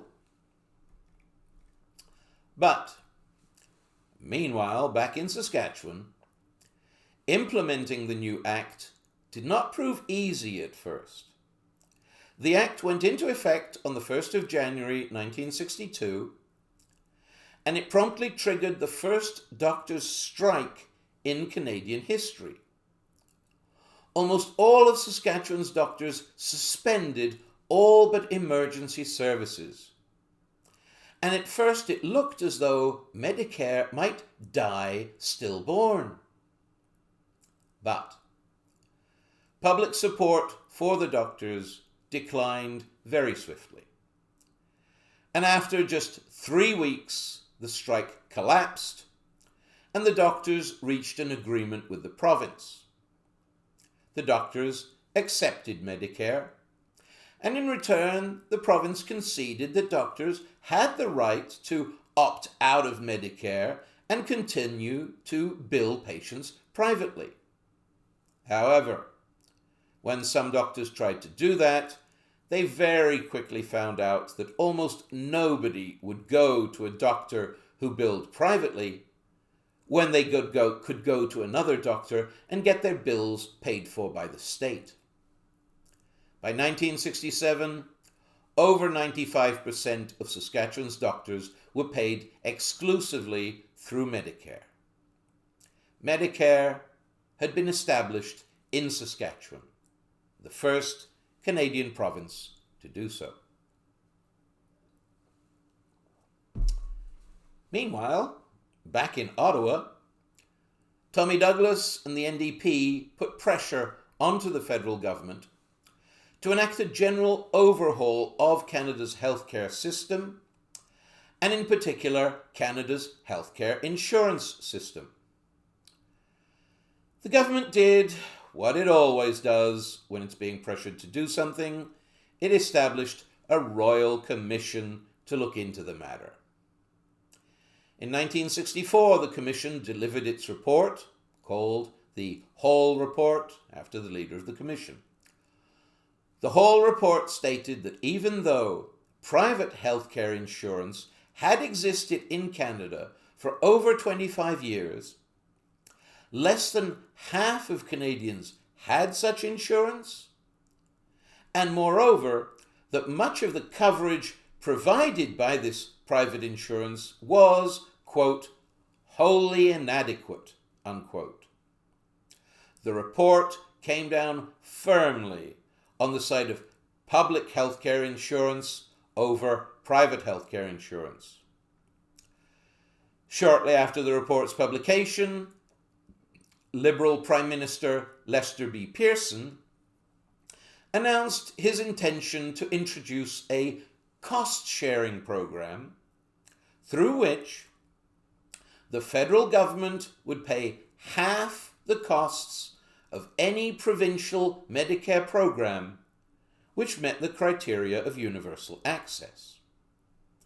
Again, many of Canada's doctors objected to this, but the federal government ignored them and in 1966 passed the Medical Care Act, which took Medicare to the federal level. At the time, only Saskatchewan and British Columbia had Medicare programs eligible for cost sharing. But the lure of federal dollars swept aside all objections, and by the end of 1970, all provinces had introduced universal medical insurance plans. Medicare had come to Canada.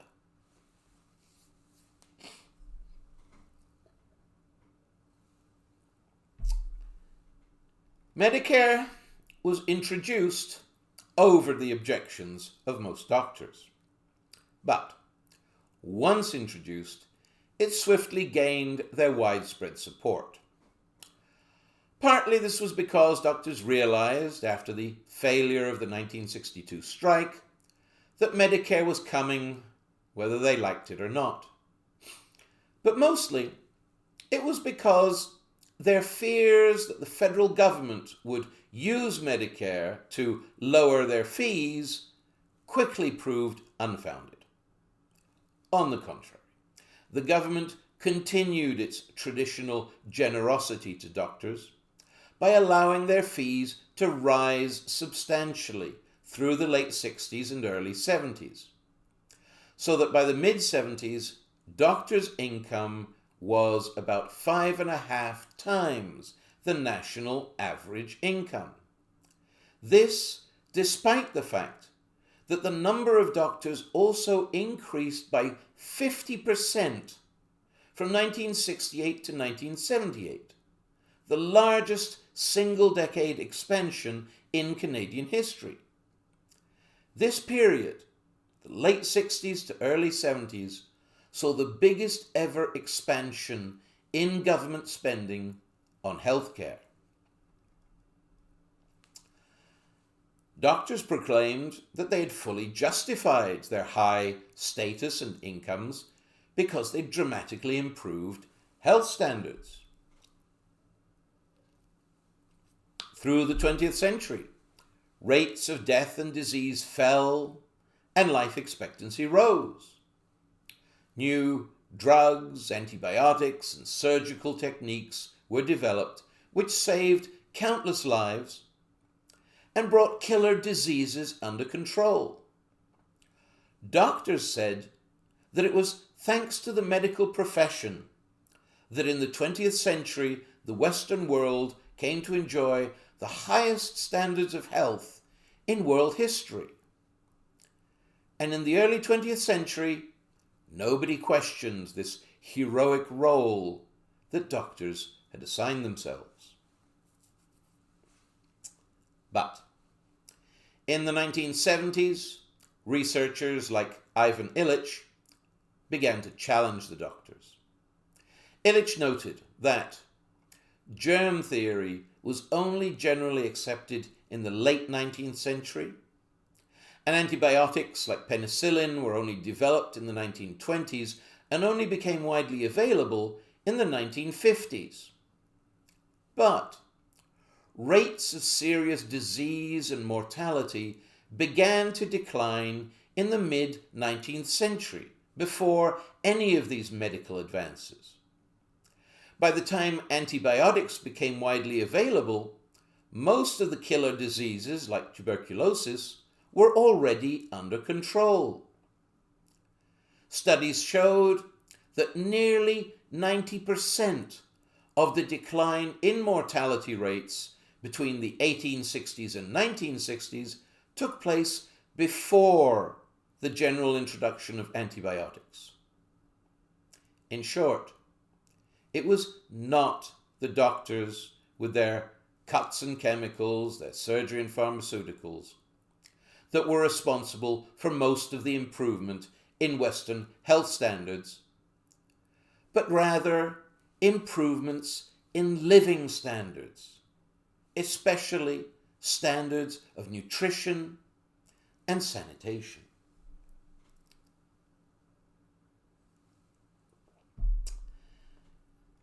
In 1973 saw doctors face an even bigger challenge, an economic challenge. The Arab countries got together and formed the Organization of Petroleum Exporting Countries, OPEC. This organization quadrupled the price of oil in the space of a few months, and by doing so, sent the Western economies into what's been called the Great Recession. With less money coming in, the government soon began to introduce cutbacks to all social programs, including Medicare. In 1977, the Established Programs Financing Act abolished the principle of cost sharing, which allowed federal contributions to rise indefinitely to match provincial spending, and replaced it with what was called block funding or global budgeting, which meant a fixed lump sum. Moreover, the sum offered to the provinces was barely half of what it had been the previous year. Overnight, the federal government went from funding half of Medicare to funding just a quarter, leaving the provinces to now pay 3/4. This situation has never improved.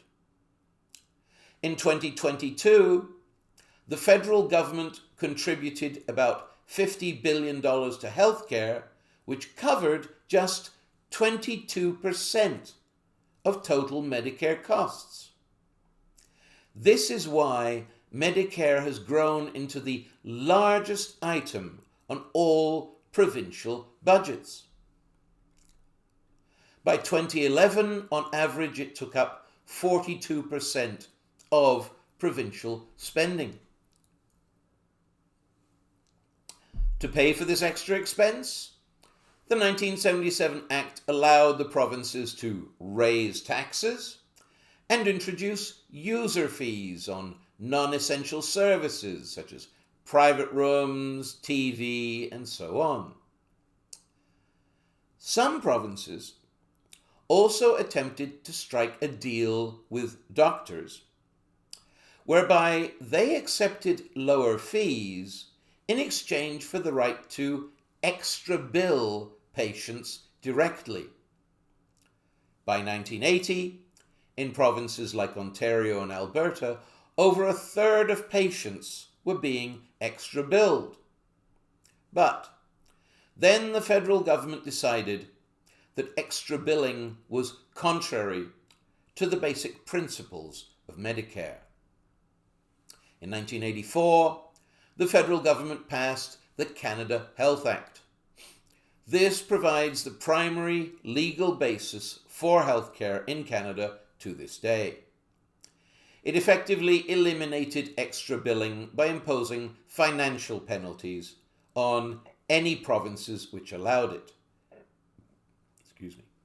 When Ontario implemented the Act in 1986, it led to the second doctors' strike in Canadian history. And history repeated itself. Just like the Saskatchewan strike, it lasted just over 3 weeks, and it ended with the doctors conceding defeat. Extra billing was abolished. Since then, doctors have several times attempted to reintroduce extra billing, especially in Alberta, but so far, they've always failed.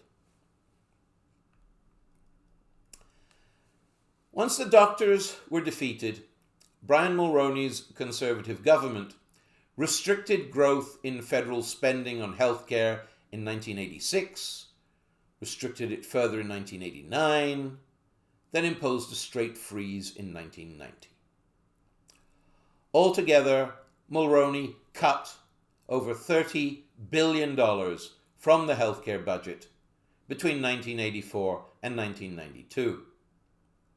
As a result, beds, wards, and even whole hospitals were shut down. From 1986 to 1995, the number of public hospitals fell by 15%, and the number of public beds fell by 11%.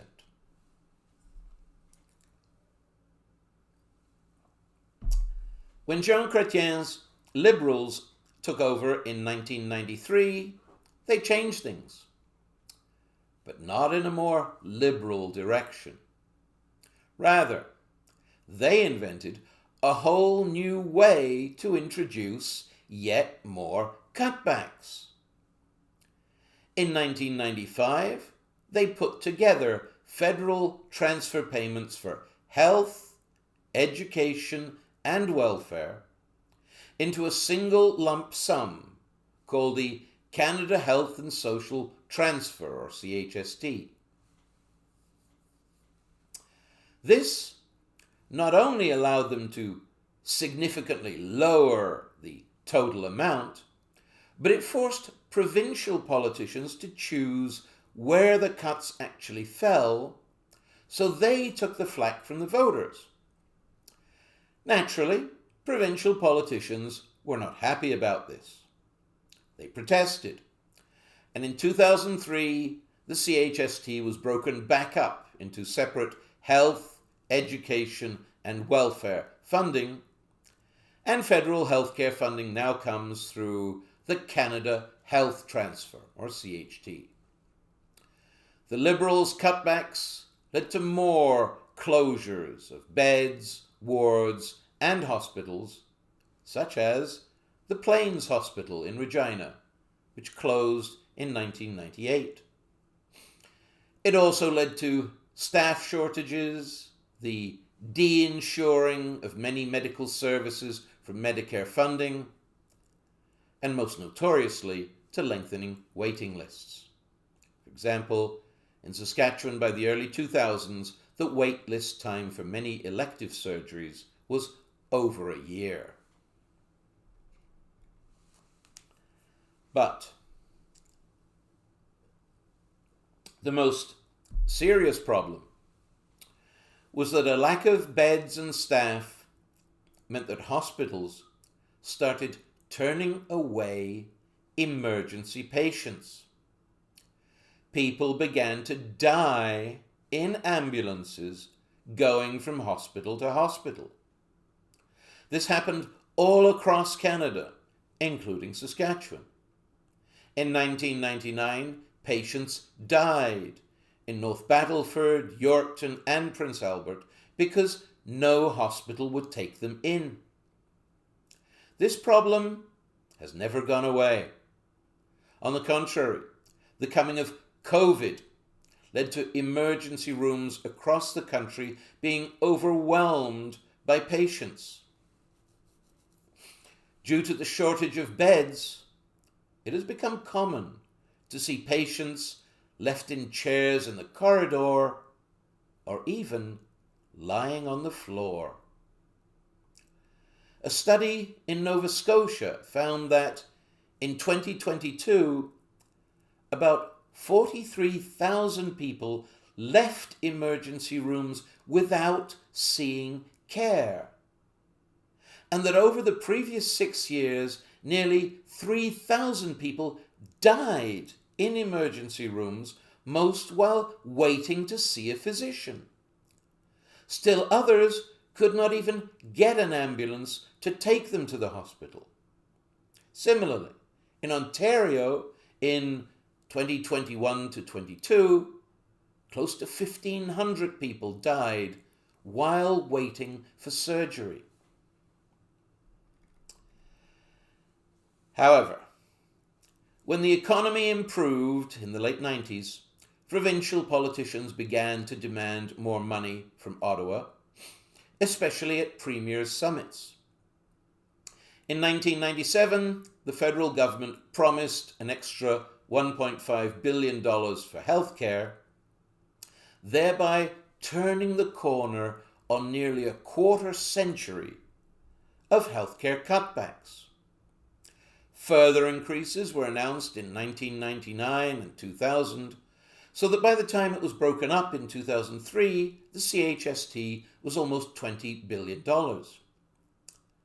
This sounds like a lot, but it still left federal spending on healthcare at just 9.4% of GDP, which is less than it was in 1992, before the Liberals' cuts, but after Mulroney's cuts. After the report of the Romano Commission on Healthcare in 2003, the Premier's Healthcare Conference in 2004 again demanded more federal funds. So, in 2004, the federal government committed an extra $41.3 billion for healthcare over the next 10 years. The provinces, and Roy Romano, thought that this would provide a reasonable level of healthcare funding for the foreseeable future. However, they reckoned without the Grinch, Stephen Harper. Harper was first elected in 2006, but only with a minority government. As soon as he got a majority government in 2011, one of the first things he did was to take back most of this money. He cut $36 billion from the Canada Health Transfer over the next 10 years. Although this was supposedly done to save the government money, I would argue that the main reason the Conservative government cut back on public health care was to force people to turn more and more to private health care, thereby raising the profits of the Tories' corporate backers.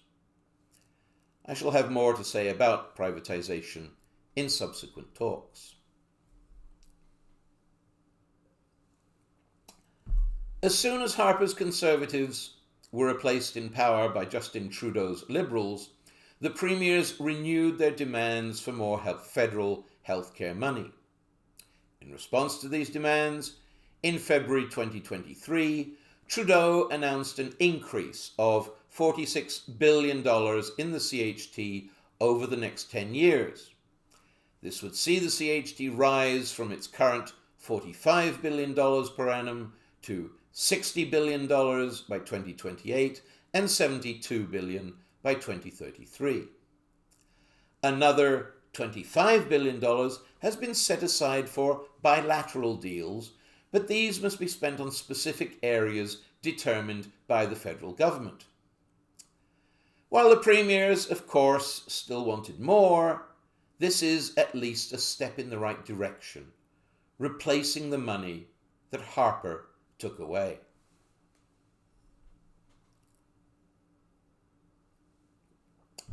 Harper's cutbacks put the pressure not just on provincial politicians, but more importantly on frontline healthcare workers.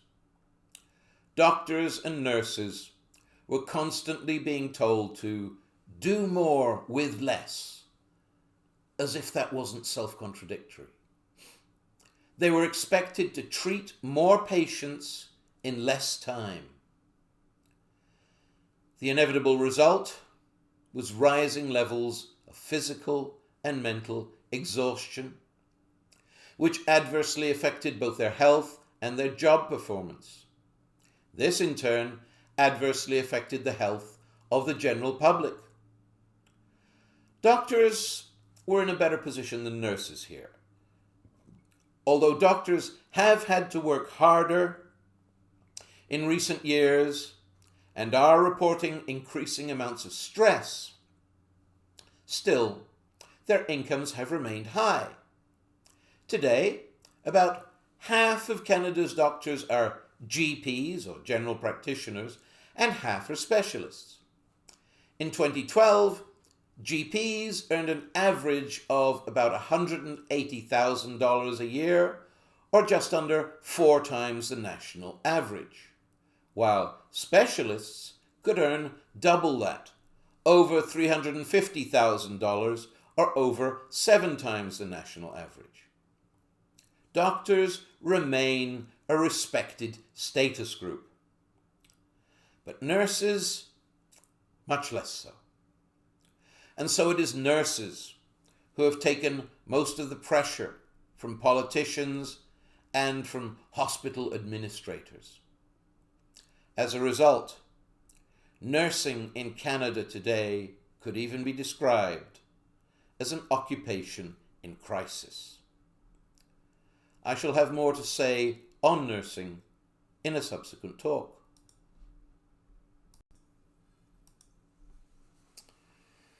I shall conclude this talk with a brief look at alternative medicine. Through most of the 20th century, this was looked down on and dismissed as superstitious nonsense by doctors, the government, and the general public. But when the federal government began to introduce cutbacks to Medicare in the late 1970s, one unintended consequence of its actions was a rise in the use of alternative medicine. By now, some of these alternative methods have become so widely accepted that they're viewed as complements to conventional medicine, and so they are described as complementary and alternative medicine, or CAM.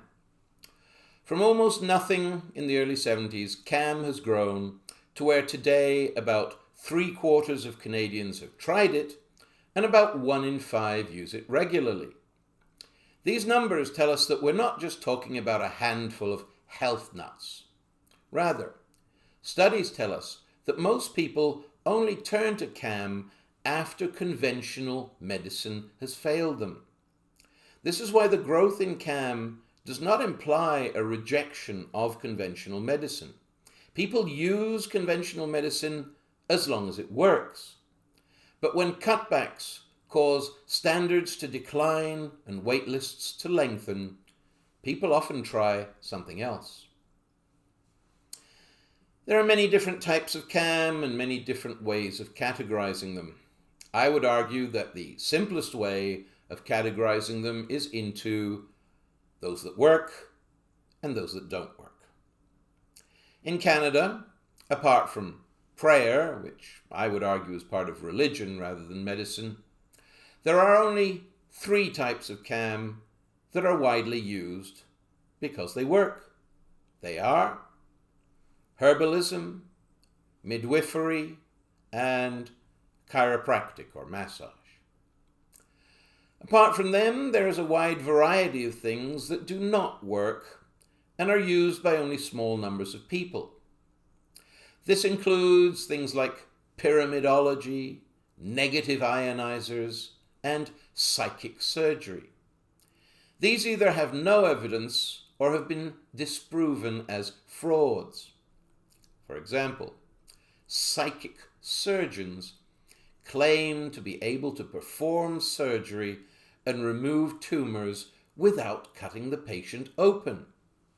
In reality, they hide a small piece of meat on their persons, and after making a few mystic passes with their hands, they produce the meat and claim to have magically or psychically drawn it out of the patient's body and healed them. Only after the patient has paid them and gone to check with a real doctor do they find out that the psychic surgeon has done nothing for them at all, except to take their money. But the main forms of CAM are not frauds. Rather, they are modern versions of traditional medicine.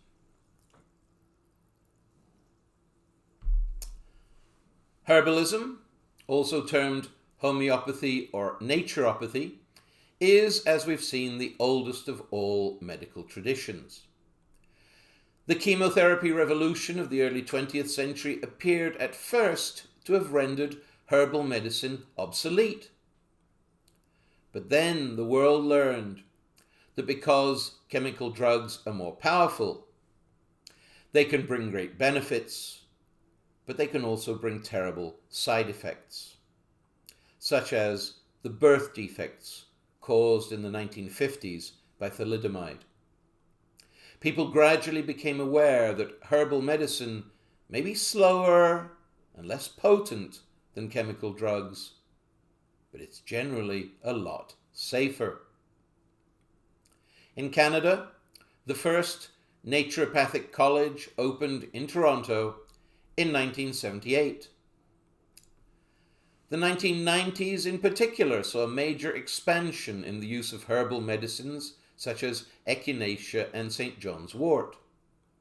So by the year 2000, there were almost 500 licensed naturopaths in Canada, and herbal medicine had become a multi-billion-dollar industry.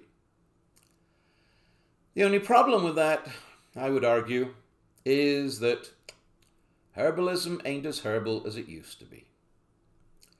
Herbal medicines today come onto a market already defined by the pharmaceutical industry. People have been trained to expect medication in the forms of pills or tablets, so that's what they get. The connection to nature is lost, and the holistic, balance-oriented philosophy of early herbalism is lost. So, while traditional herbalism provided an alternative approach to that of modern medicine, today's herbalism only complements the pharmaceutical industry. Herbalism has been commodified, along with most of modern medicine. It's about pushing pills, not putting your life in balance, as it used to be.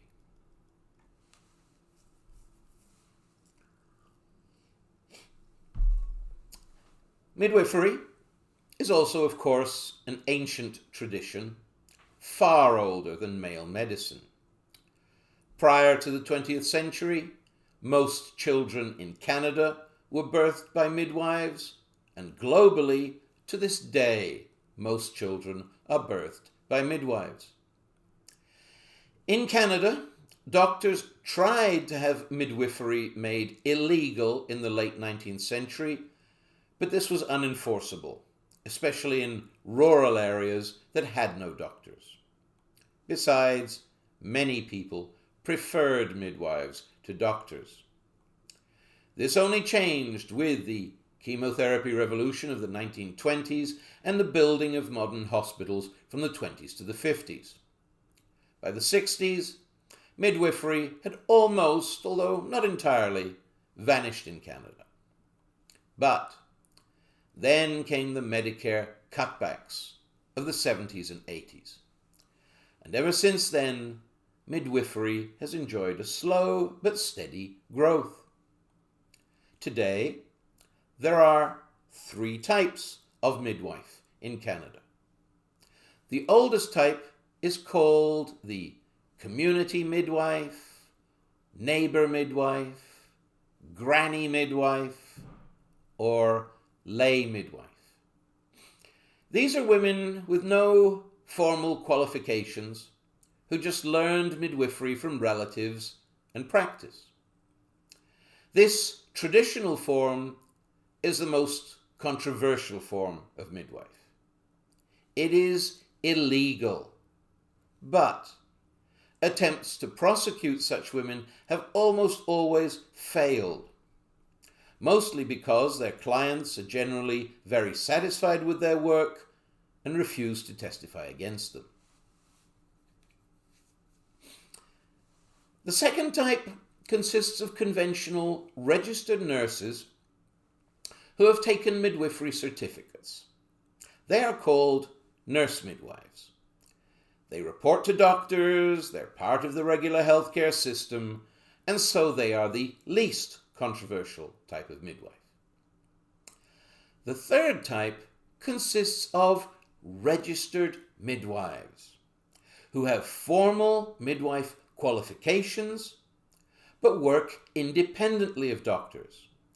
This is the type that's really grown in recent years.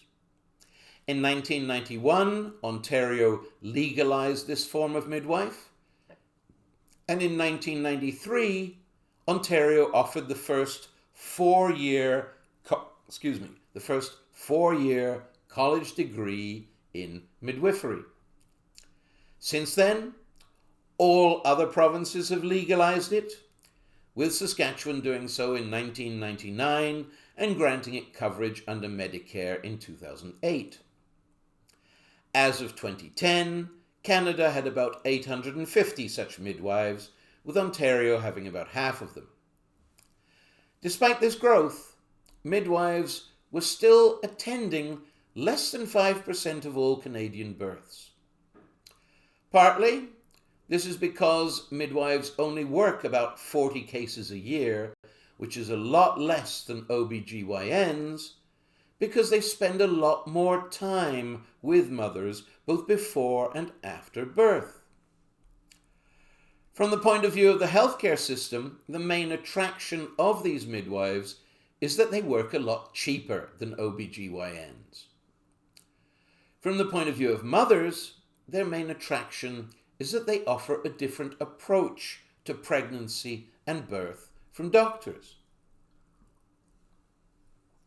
Doctors, especially male doctors, increasingly want to take control of the birthing process and reduce the mother to the status of a drugged-up observer. For example, in the 60s, less than 5% of Canadian births were C-sections. Today, over 25% are, and still rising. Midwives want to get rid of C-sections and forceps and drugs.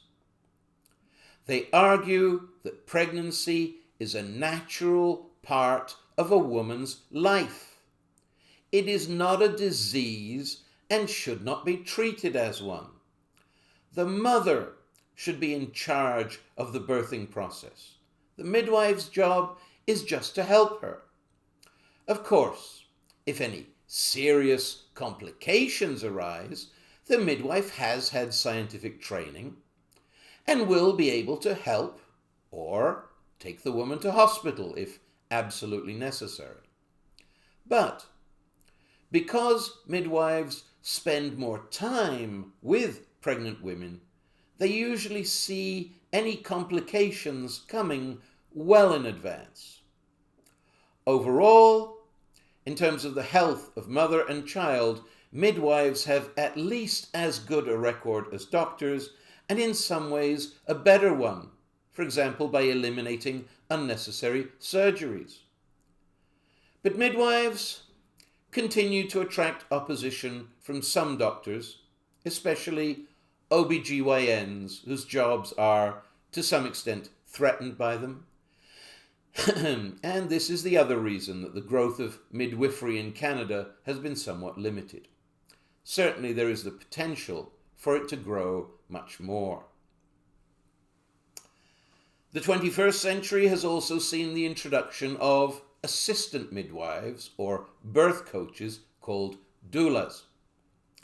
Doulas do have formal qualifications, but they only have a one-year certificate as opposed to the midwife's 4-year degree.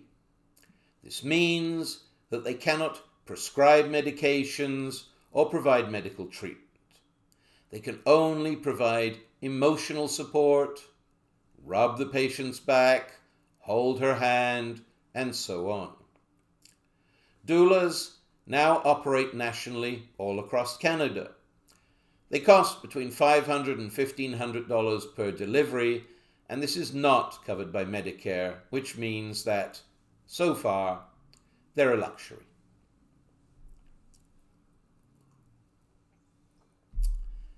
Finally, chiropractic. Chiropractic is the most widely used form of CAM, both in Canada and worldwide.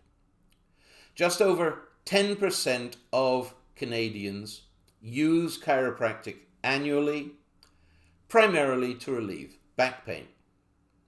Chiropractic involves physical manipulation of the body, particularly the spine.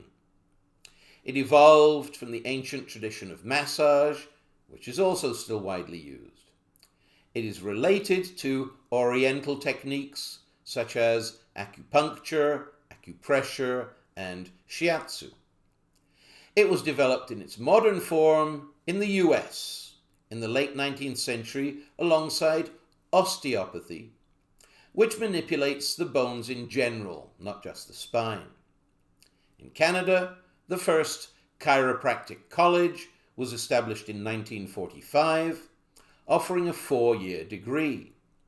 Today, there are over 7,000 licensed chiropractors in Canada, about half of them in Ontario. Since the 70s, all the provinces have gradually given chiropractic coverage under Medicare, even though there are still doctors who argue that chiropractic can be very dangerous. To conclude on CAM, some forms of CAM are just fads and frauds, but they don't attract very many followers for very long. The forms of CAM that are widely used are modern versions of ancient traditional medicine: herbal medicine, midwifery, and physical manipulation of the body. In the early 20th century, they all almost died out with the rise of allopathic medicine, but in the late 20th century, they all made a comeback, largely thanks to the cutbacks in Medicare from the 1970s on. The more the federal government insists that individuals must take responsibility for their own health, the more those individuals turn to CAM. CAM is no longer a real alternative to conventional medicine. Rather, it is a complement or supplement to an underfunded healthcare system. As long as federal funding to Medicare remains inadequate, I'm sure the use of CAM in Canada will continue to grow. That concludes my look at the general history of health and healthcare in Canada. A transcript of this talk is attached if you're interested. Good day.